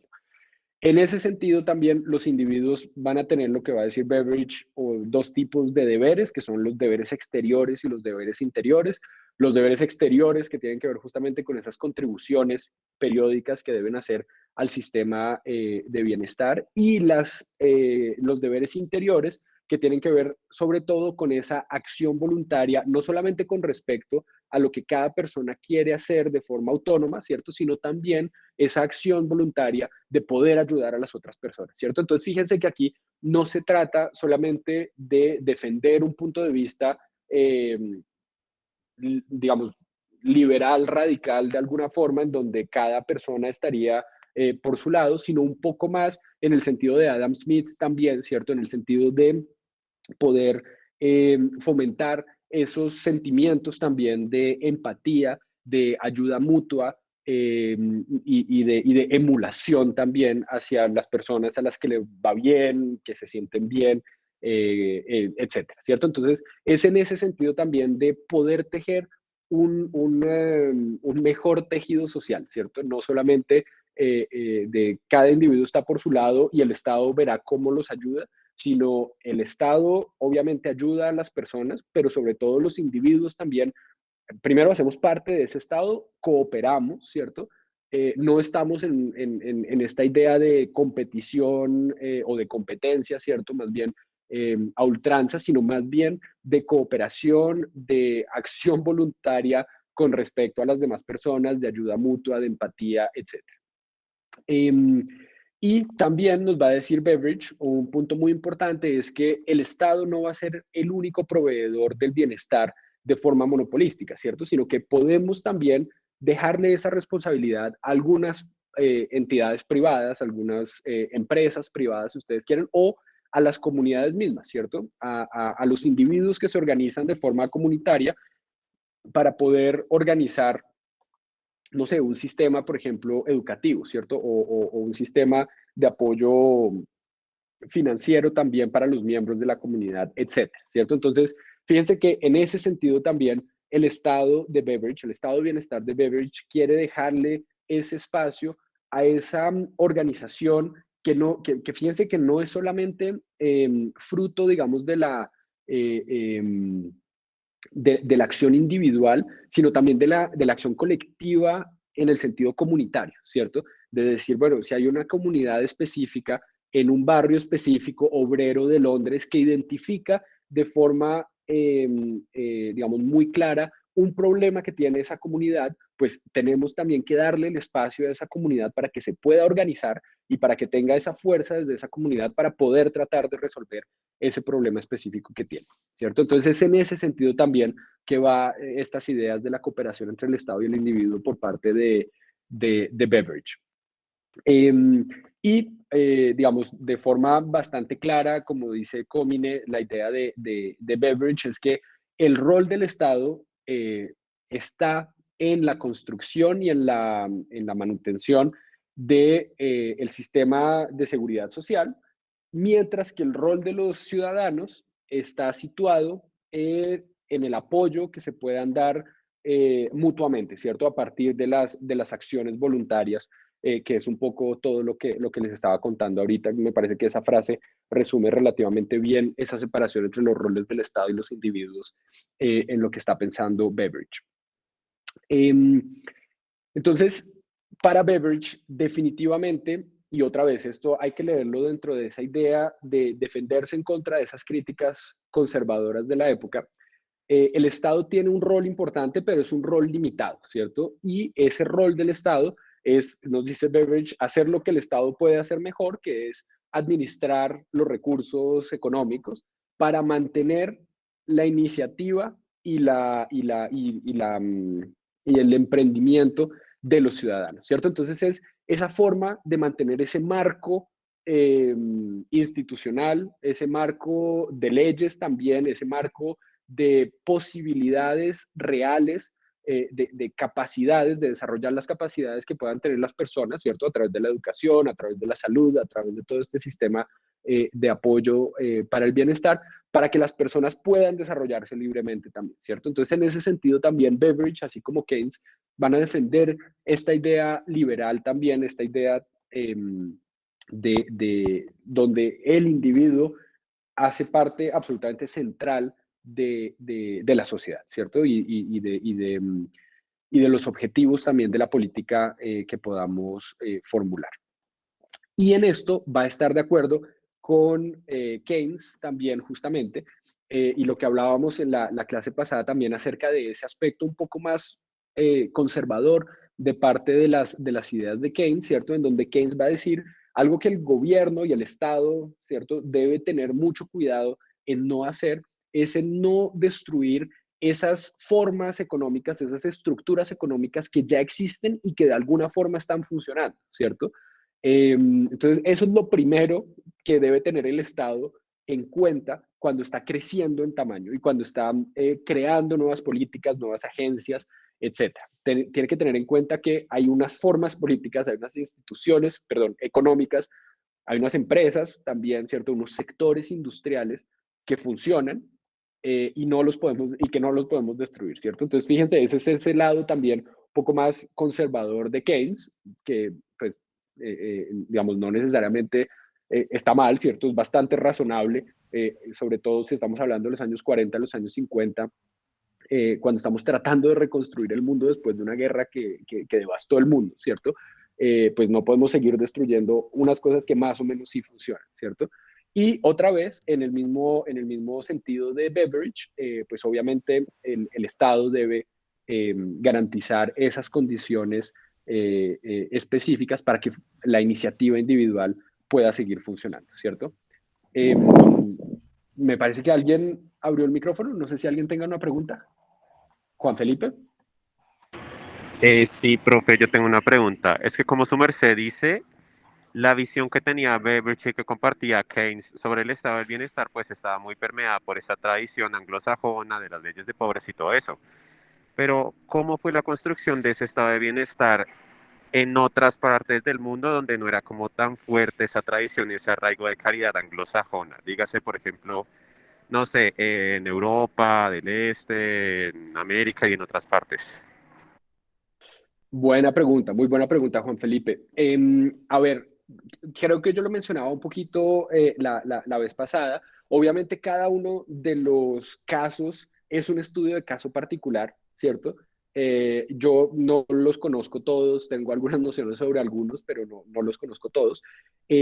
Pero es importante entender aquí que así como en la producción, digamos, de esos sistemas estadísticos que hablábamos en el módulo 1, cada tradición nacional es distinta y tiene una historia propia, ¿cierto? Lo mismo va a pasar con el estado del bienestar. Entonces hay algunos, digamos, valores más o menos comunes que pueden tener ciertos países, ¿cierto? Sobre todo cuando estamos hablando de Occidente. Yo aquí me estoy, y lo repito, ¿cierto? Y lo vuelvo a resaltar. Estamos hablando del mundo occidental. Yo, digamos, del mundo oriental, lamentablemente no tengo pues casi nada de conocimiento al respecto, ¿cierto? Pero dentro de Occidente va a haber algunos valores comunes como esta idea de que es importante defender de alguna forma ese sistema económico capitalista que se está, digamos, que es propio del mundo occidental, ¿cierto? Eso va a ser un valor importante, pero va a tener una anotación también fundamental y es el reconocimiento de que el sistema capitalista por sí mismo definitivamente no funciona y no ha funcionado bien en el último siglo, ¿cierto? Entonces, ese va a ser uno de los consensos políticos importantes de esta época, en donde la mayoría de las personas, tanto economistas como políticos, como otro tipo de científicos sociales, van a estar de acuerdo en ese sentido y en el sentido de que definitivamente el Estado tiene un papel importante que jugar, ¿cierto? El otro punto importante tiene que ver con que el estado del bienestar es una herramienta, es un mecanismo para que podamos construir una sociedad que es la sociedad que queremos, ¿cierto? Entonces, yo les mencionaba también, por ejemplo, en el caso de Alemania, Alemania fue uno de los primeros países, incluso antes de Inglaterra, ¿cierto? Que con Bismarck, con la unificación alemana en los años 1870-80, empezó a construir este tipo de estructuras de estado de bienestar que hoy en día conocemos todavía, ¿cierto? Y que van a inspirar también, entre otras cosas, el caso de Beveridge, etc. Por ejemplo, muy importante, el tema del sistema de pensiones de Bismarck va a ser uno de los primeros sistemas de pensión más o menos garantista, por lo menos que yo tenga conocimiento en el mundo, ¿cierto? Y también el tema del seguro de desempleo, el tema del seguro de los accidentes de trabajo, ¿cierto? Sobre todo, recuerden, en un momento, finales del siglo XIX, en donde Alemania está en plena revolución industrial absolutamente acelerada y donde obviamente las condiciones laborales, las condiciones de las jornadas de trabajo, del trabajo infantil, de una cantidad de cosas, de los salarios, etcétera, pues son muy malas, ¿cierto? Entonces, en ese contexto, es que pues Bismarck y su gobierno pues van a empezar, o la sociedad alemana va a empezar a implementar ese tipo de herramientas, ese tipo de mecanismos, pero entre otras cosas, recuerden ustedes, con un propósito político también muy importante, y es ese propósito político de estabilizar la sociedad, ¿cierto? De mantener a la sociedad, claro, tratar de elevarle un poquito el nivel de bienestar, ¿cierto? Pero también como instrumento político de decir, tenemos que calmar a esta sociedad que podría ser revolucionaria, así como pues, pasó durante la década de 1870 en varios lugares de Europa, ¿cierto? Recuerden la Comuna de París, etcétera, ¿cierto? Donde hubo una cantidad de revueltas, de revoluciones importantes a lo largo del continente. Entonces, esos movimientos sociales también van a generar esas demandas y esas implementaciones de esos programas específicos, ¿cierto? No es solamente que el Estado y las élites del Estado en un momento dado hayan dicho, bueno, sí, vamos a darle pan a los pobres, ¿cierto? No es solamente eso. También aquí detrás hay unos movimientos políticos sociales muy importantes tanto en la Europa continental como en el resto del mundo, ¿cierto? Como también en Inglaterra, ¿cierto? En Inglaterra no solamente es un tema, digamos, yo resaltaba hace un momento el tema de la tradición anglosajona un poco, ¿cierto? De la caridad, de la filantropía y esas cosas, que juega un papel importante, que a mi modo de ver es más importante en Inglaterra y en Estados Unidos que en otros países, pero no nos podemos olvidar de ese otro lado, de parte de las demandas de los movimientos sociales y políticos que van a jugar un papel muy, muy, muy importante en todas estas demandas.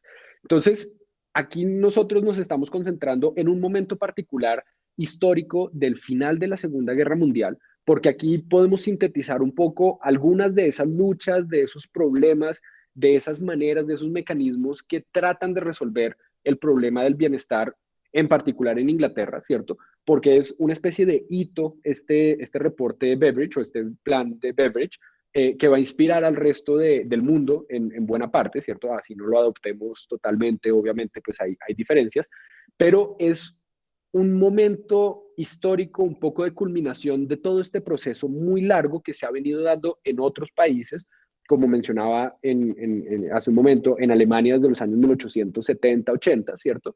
Y que va mucho más allá de solamente unos desarrollos de unas técnicas, unas herramientas y unas teorías en economía acerca de la economía del bienestar y que sobre todo van unidas de unos movimientos, de unas reivindicaciones sociales y políticas muy importantes en todos los países, ¿cierto?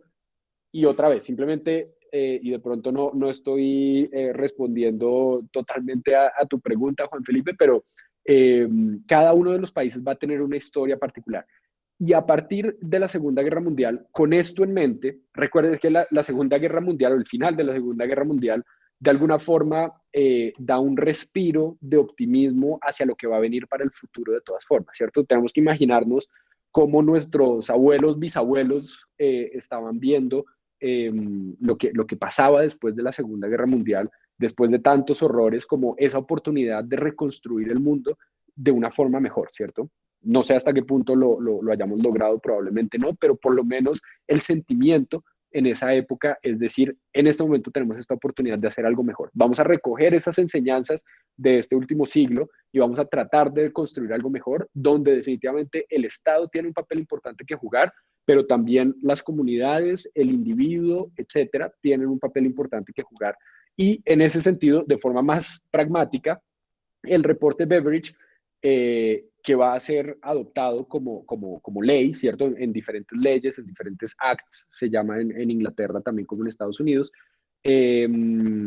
va a servir como base de discusión y de inspiración a otros sistemas de bienestar que de pronto, y creo que eso lo mencionaba también la clase pasada, van a priorizar otro tipo de valores distintos a los de Inglaterra. Entonces, por ejemplo, en el caso de Francia, en el caso de Alemania, en el caso de buena parte de Europa continental, vamos a tener una priorización sobre el derecho, por ejemplo, a la educación, ¿cierto? En todos los niveles, comparado con el derecho un poquito menos universalista que en Inglaterra a la salud, ¿cierto? En Inglaterra, entonces, el derecho a la salud, creo que yo lo mencionaba, cualquiera de nosotros puede llegar hoy en día a cualquier hospital en Inglaterra y nos tienen que atender para cualquier tipo de procedimiento, incluso una hospitalización de un mes, de 2 meses, de lo que sea, ¿cierto?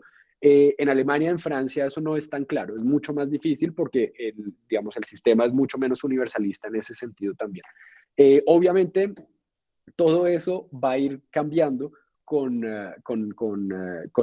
digamos, con el tiempo, con los diferentes gobiernos, con el gobierno de Margaret Thatcher en particular en los años 80 en Inglaterra, buena parte del sistema del estado de bienestar va a ir empezando a desmontarse, ¿cierto? Va a venir un pedazo más importante cada vez más para esta idea de la iniciativa privada, de la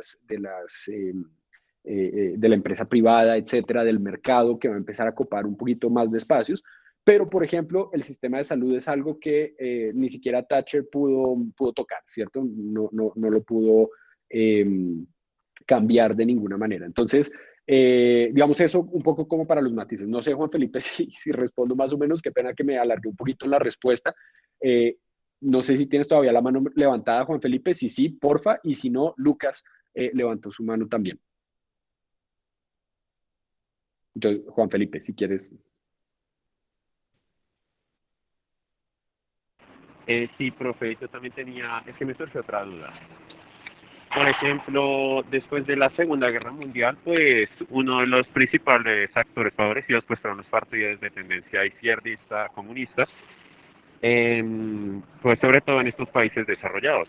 ¿Cómo recibieron esos partidos el reporte de Beveridge y cuál fue como su influencia en él? O sea, ¿cuál fue su reacción cuando salió? Súper importante, Juan Felipe, esa pregunta. Otra vez, no tengo todo el conocimiento al respecto, ¿cierto?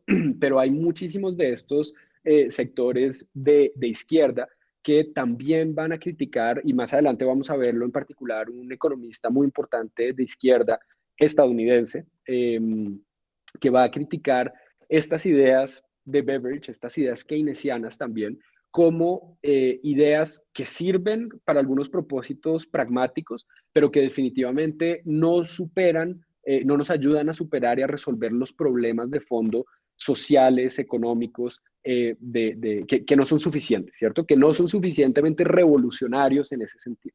Entonces, digamos que obviamente digamos, dependiendo de los sectores como la Fabian Society, por ejemplo, en Inglaterra, con Beatrice y con Sidney Webb, etcétera, son sectores que van a recibir bien ese tipo de programas, ¿cierto? Que piensan que va en la buena dirección, en el sentido de decir, esta sociedad, la Fabian Society, es un poco ese socialismo inglés, ¿cierto?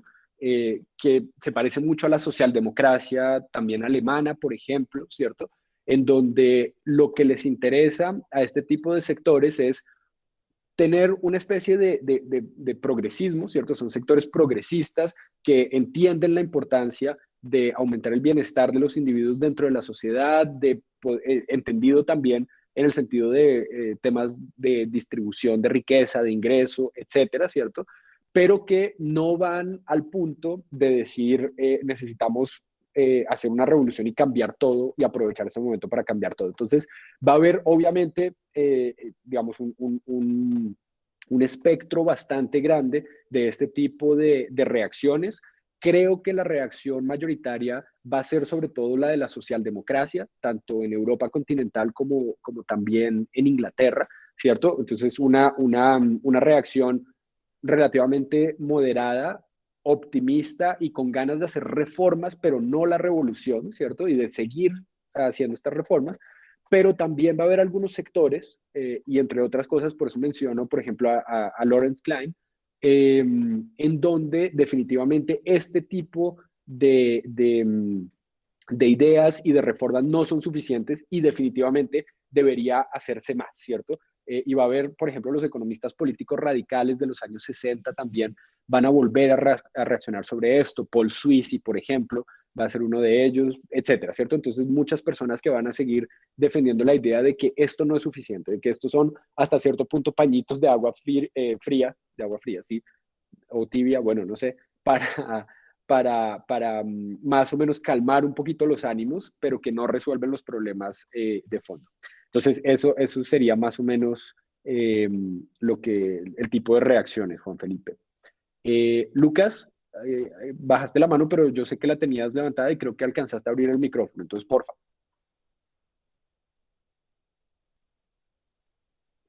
Lucas, ¿está por ahí? Así, por ahí vi a Lucas. Ya, dale, Lucas, porfa. Dale, profe, disculpa, problemas de internet. Tranquilo.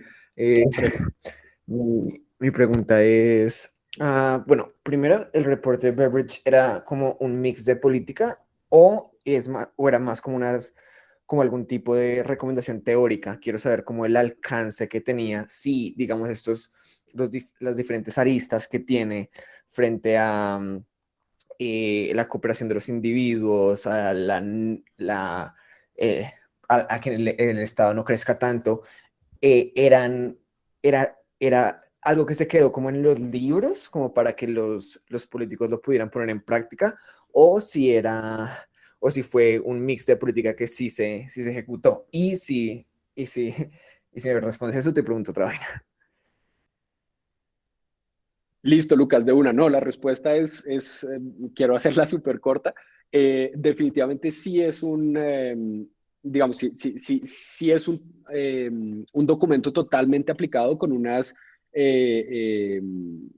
digamos, propuestas absolutamente concretas de qué es lo que se debería hacer, que efectivamente se hizo, ¿cierto? Que efectivamente va a servir para el diseño de ciertos mecanismos y de ciertas ayudas y de ciertos beneficios en el estado del bienestar. Entonces, obviamente tiene como un trasfondo teórico y un trasfondo,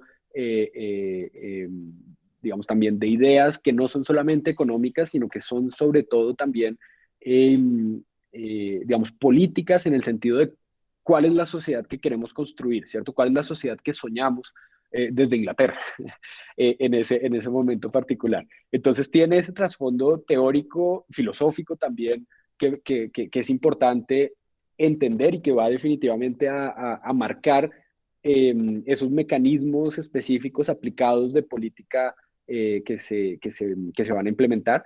Pero es sobre todo un documento específico. Pero recuerda que son 3 documentos, entonces en los 3 documentos, a lo largo de los 3 documentos, podemos ver un poco esos 2 aspectos, ¿cierto? Esos dos niveles.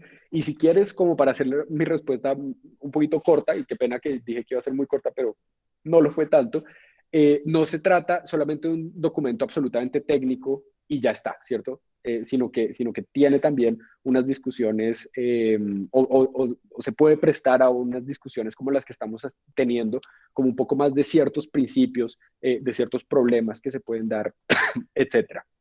Entonces, esa es la respuesta, Lucas. Dale, me dijiste que tenías otra. Listo. Sí, entonces, profe, ¿cómo desde la política se podía impulsar o trataron de impulsar esta búsqueda de cooperación y altruismo entre los individuos para que la responsabilidad del bienestar no cayera únicamente en el Estado? Sí, como que se me viene a la cabeza como qué estrategias de política tenía estas recomendaciones de Beveridge para que no se llegara a lo que le temían del comunismo, como el parasitismo y esas cosas, y para que consiguieran que la iniciativa privada no fuera únicamente, bueno, valga la redundancia, como completamente individualista.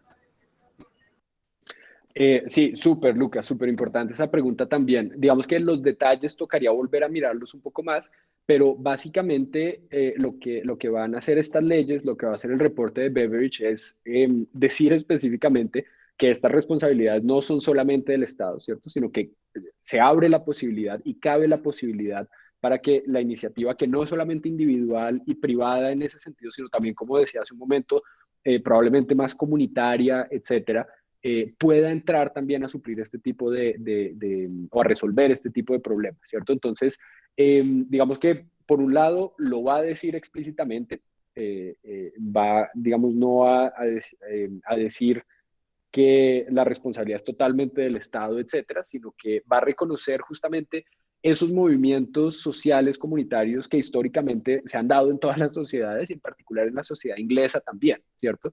Eh, eh, entonces, yo creo que va un poco en ese sentido. Ahora mismo no recuerdo, por ejemplo, hablando de esos temas de la caridad y ese tipo de cosas, si en algún momento menciona algo específico, eso sería interesante ir a mirarlo, por ejemplo, acerca de las iglesias, ¿cierto? La iglesia anglicana, por ejemplo, las comunidades religiosas, si tienen algún papel importante que jugar. Yo pensaría que sí, porque la iglesia anglicana también jugó un papel muy importante, por ejemplo, no tanto en Cambridge, pero sobre todo en Oxford, con personas como Hobson, etcétera, que tenían también un vínculo importante, pero también en Cambridge, un poco antes con Sidgwick, etcétera, tenían un vínculo importante con esos valores cristianos y con esos valores de la iglesia anglicana, anglicanos.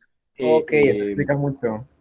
Ajá, exactamente. Y eso también se va a ver muy reflejado en lo que vamos a ver más adelante, que es la era progresista también en Estados Unidos, con esos progresistas que van a creerse social gospelers, ¿cierto? El social gospel es esa idea de que definitivamente a través de la ciencia, a través del conocimiento, podemos crear ese paraíso que nos prometieron los cristianos en el cielo, ¿cierto?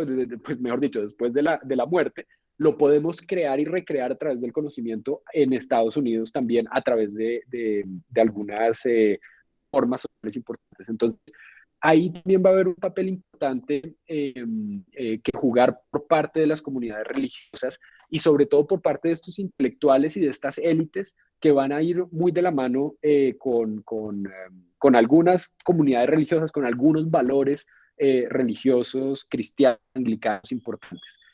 No sé, Lucas, si eso alcanza a responder un poco tu pregunta. No, claro, totalmente, profe. Súper, súper. Y Juan Felipe, ¿levantaste tu mano otra vez o es tu mano anterior?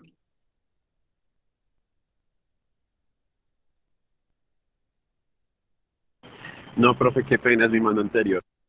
Perfecto, listo. Espero entonces con esa respuesta también que más o menos haya podido responder a tu pregunta anterior, a tus preguntas anteriores. Y fíjense que es muy chévere cuando ustedes hacen comentarios y preguntas. Dale, Juan Felipe.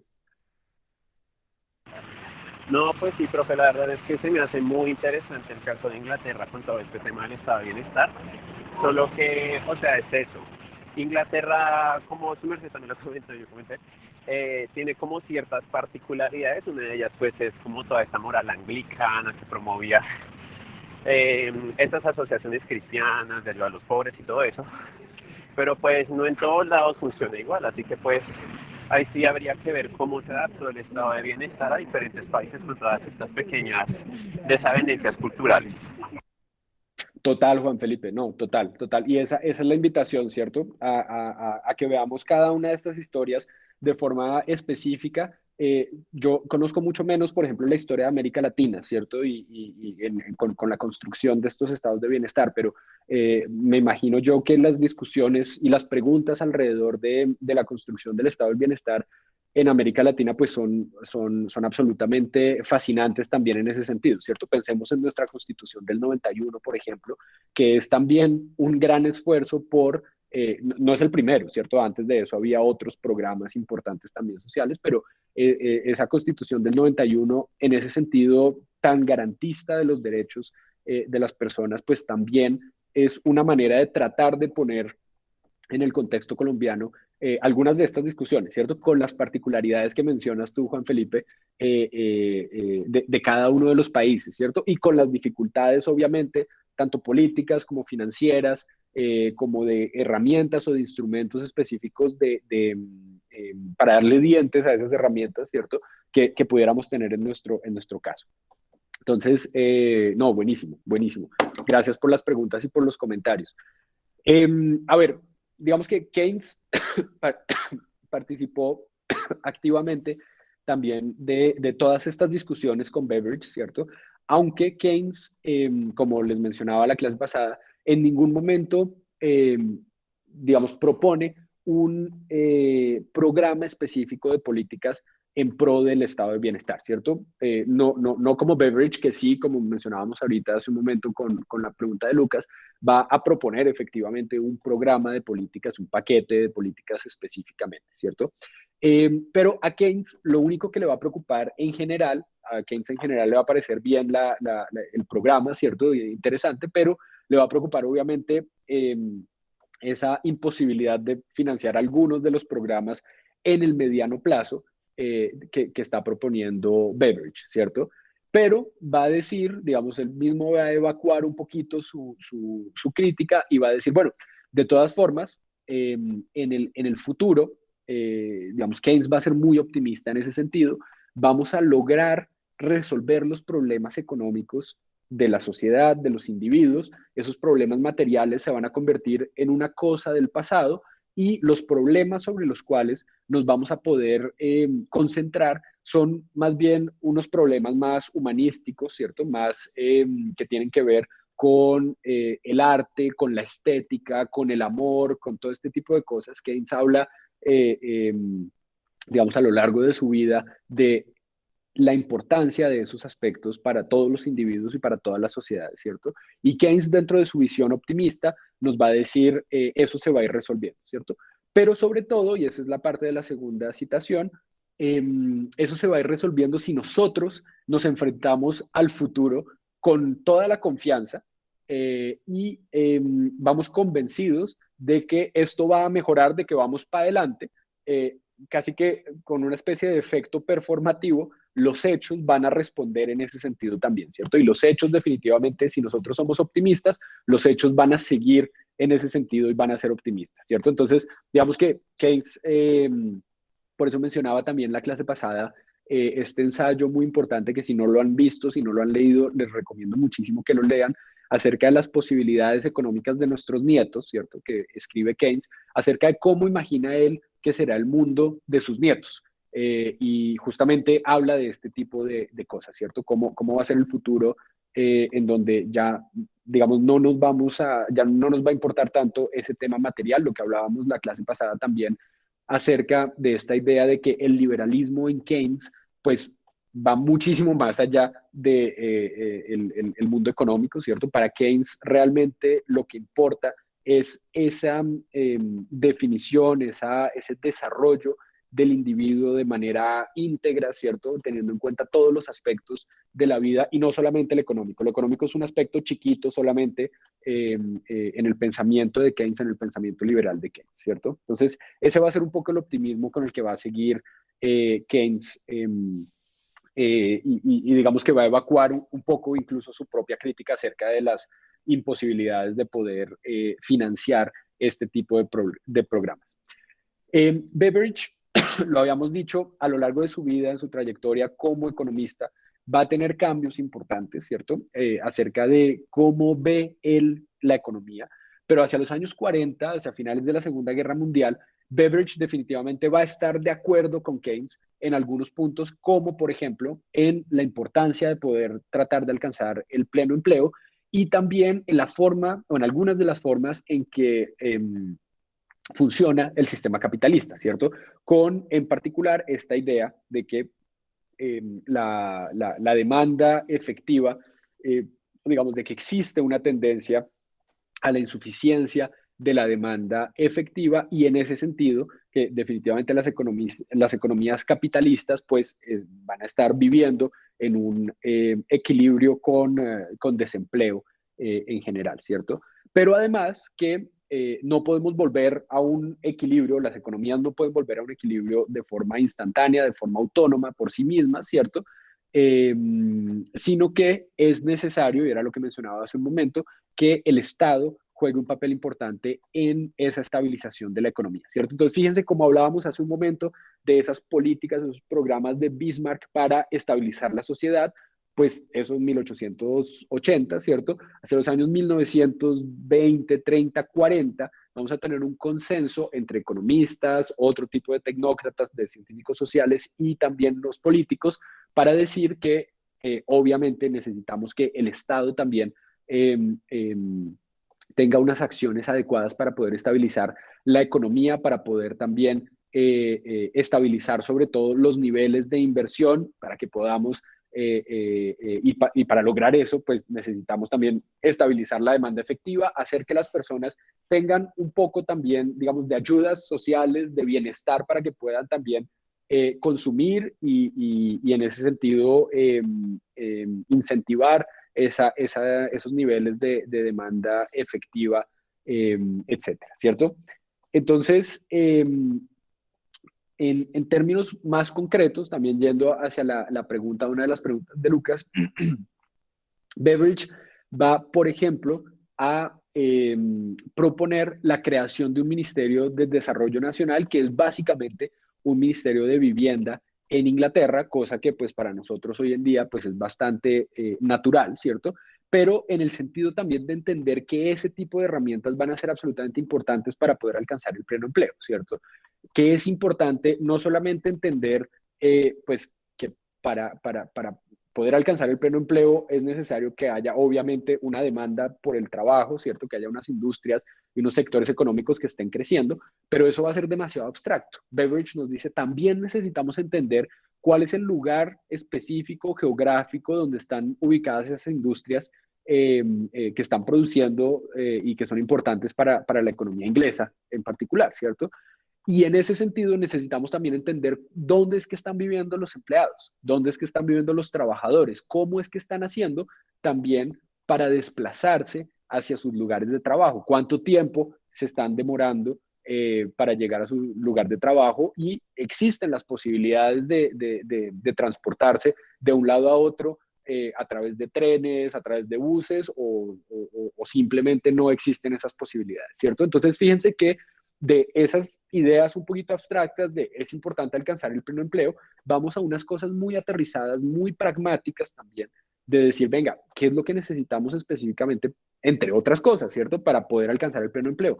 No solamente que las industrias crezcan, no solamente que la demanda de trabajo crezca, sino también que las personas que trabajan tengan esas posibilidades, que no solamente vivan cerca de sus trabajos, lo más cerca posible, o que se puedan transportar de la forma más eficaz posible, sino que también esos lugares donde ellos viven tengan un uso adecuado del suelo, en donde también haya posibilidades, por ejemplo, de educarse, ¿cierto? En donde no les cueste una cantidad de dinero a los niños poder ir hasta yo no sé dónde para poder educarse, de dinero, de tiempo, de una cantidad de cosas, ¿cierto? Entonces, ese punto va a ser bien importante. Por otro lado, también las ideas de las capacitaciones y los entrenamientos para las personas jóvenes que no tienen empleo, ¿cierto? Que no encuentran empleo.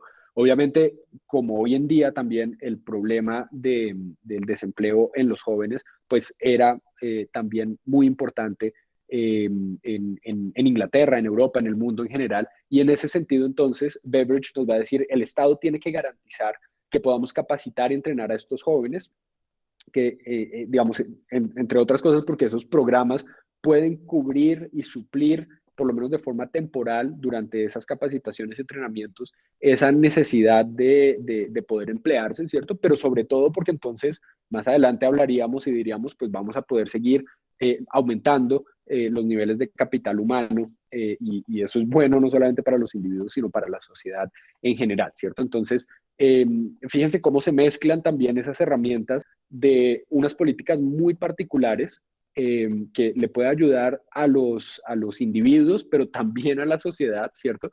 En términos de bienestar, pero también incluso en términos de productividad, de eficiencia, etcétera. Laura, ¿cómo estás? Listo. Déjame terminar un momentico. ¿Tú eres la compañera de Gabriela y de Sara también? Sí, sí, sí, profe. Ok, lo que pasa, Laura, es que pues habíamos dicho que hacíamos eso los primeros 10 minutos de la clase y pues nos quedamos esperándolas. Entonces, déjame tratar de terminar esto. Cuéntame, Laura, porque no sabíamos, nadie sabía cuándo son las elecciones.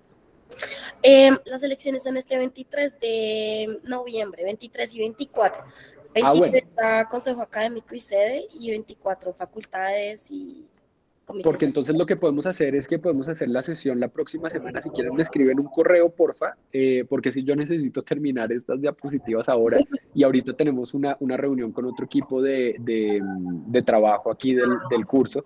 Entonces, si quieres, Laura, me escriben, porfa, y lo cuadramos para que la próxima semana, los primeros 10 minutos, puedan hablar de eso. Listo, profe, de una, no te preocupes, sí, pues qué pena también, pues por no haberte cumplido la hora que dijimos. Tranquila, Laura, tranquila. Vale, Bueno, listo, espero, entonces, espero el email entonces. listo, gracias. Perfecto.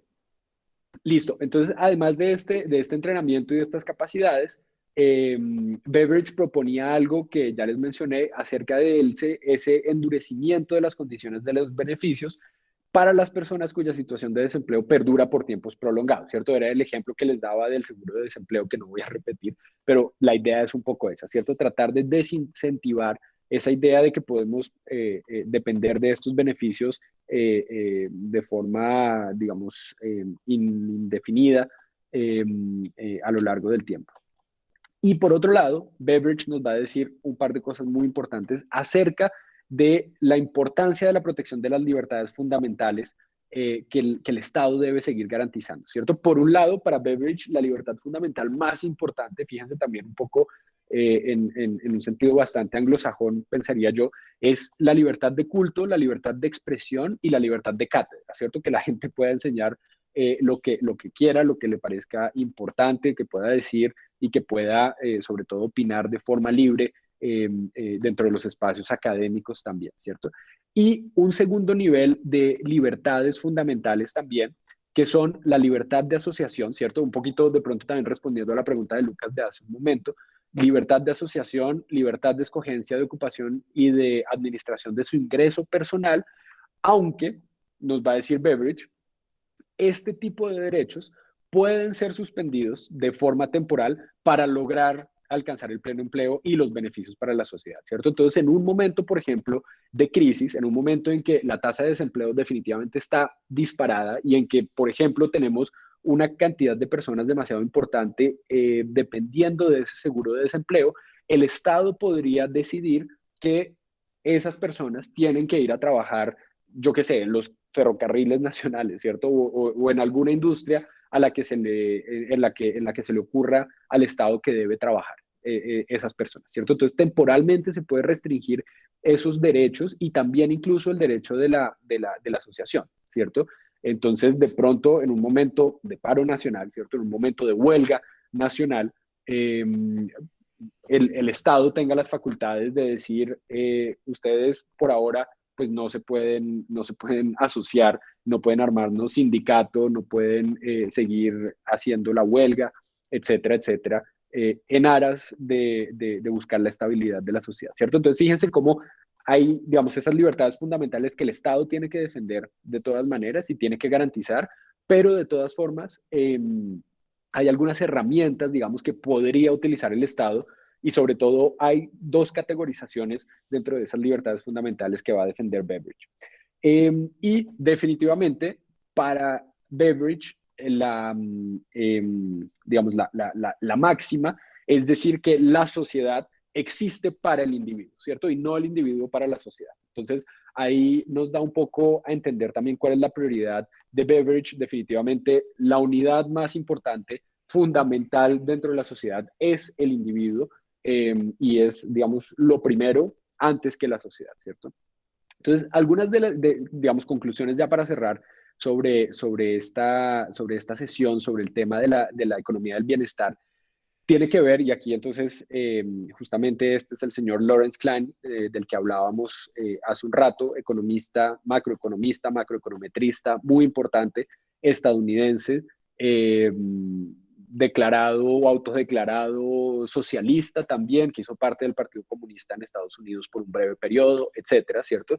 Pero que además va a ser premio Nobel en 1980 y, entre otras cosas, uno de los fundadores, también padres, si ustedes quieren, de la econometría, de la macroeconomía, de la macroeconometría, y sobre todo quien va a acuñar el término de la revolución keynesiana en los años 40, 50, lo que hoy en día conocemos como esa revolución keynesiana supuestamente que habría sucedido después de Keynes, ¿cierto? Entonces, el mensaje importante que nos va a decir Klein es que definitivamente las ideas de Keynes van a venir primero desde la práctica, desde la aplicación y desde unas políticas importantes que luego se van a racionalizar, ¿cierto? Que Keynes no tenía, digamos, esas teorías, esas ideas totalmente claras en un principio y que de ahí va a derivar su formulación de políticas, sino todo lo contrario. Arrancamos desde unas propuestas políticas, desde unas intuiciones que más adelante vamos a poder consolidar y racionalizar en un sistema específico. Y algo parecido nos pasa con Beveridge también, ¿cierto? Entonces, esta citación de Comine es bastante clara en ese sentido y es sobre todo la segunda parte, ¿cierto? Beveridge va a alcanzar una síntesis para articular su visión acerca del bienestar, digamos, a través de la articulación más bien de su visión del bienestar y no a través de la construcción de un sistema lógico y consistente en términos de teoría económica, ¿cierto? Entonces, lo importante es primero tener esa visión de qué significa el bienestar, de qué significa la sociedad que queremos construir, ir articulando eso de forma, digamos, casi que con parches, ¿cierto? Ir pegando parchecitos en ese sentido con unas políticas, unos programas, obviamente con una cantidad de problemas metodológicos, políticos, de los que hablamos antes, ¿cierto? Con Natalie, con Daniel, con Ángel, etcétera. Pero de esa forma entonces vamos creando, articulando esa visión acerca del bienestar y no, también como en el caso de Keynes, ¿cierto? No vamos a arrancar de una teoría para llegar a esa aplicación del bienestar, ¿cierto? Sino más bien de esas políticas, de esas formas específicas de aplicar unas ideas del bienestar, vamos poco a poco a ir consolidando y sintetizando esas ideas acerca del bienestar. Beveridge en ese sentido, también como Keynes, va a tener una idea bastante optimista de cómo sería la sociedad en el futuro, ¿cierto? Y nos dice, bueno, finalmente la sociedad humana se va a convertir muy probablemente en una sociedad amigable, ¿cierto? También otra vez en este sentido de defender esas ideas de cooperación, de poder entender que podemos tener unos propósitos comunes y que no necesariamente todo es competencia, no necesariamente todo es guerra, malestar, etcétera, ¿cierto? Sino todo lo contrario. Entonces Beveridge en ese sentido también va a ser muy cercano a Keynes. Y para responderle a Juan Felipe, aquí está la citación que le mencionaba hace unos minutos acerca también otra vez de Keynes, hablando de lo importante de las reformas sociales que proponen personas como Beveridge y como Keynes también. Klein, entre otras cosas, hizo un estudio crítico acerca de las posibilidades de implementar el plan Beveridge en Estados Unidos específicamente, ¿cierto? Entonces, digamos, Klein va a estar absolutamente metido en estas discusiones en los años 40, en los años 50, pero nos va a decir Klein, a pesar de que esas reformas sociales sean importantes, estas deben seguir más allá de solamente ese problema específico que se han trazado Keynes y Beveridge de solucionar el problema del desempleo, ¿cierto?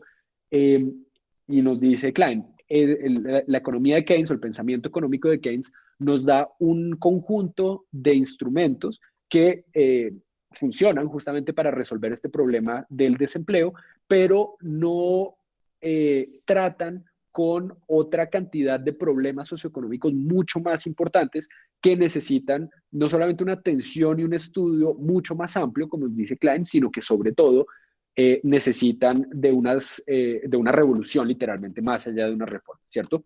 Entonces, eso para responderle un poquito a Juan Felipe con una citación específica de ese tipo de reacciones que hubo en los años 40, 50 con respecto a estos planes como el plan de Beveridge y las ideas de Keynes.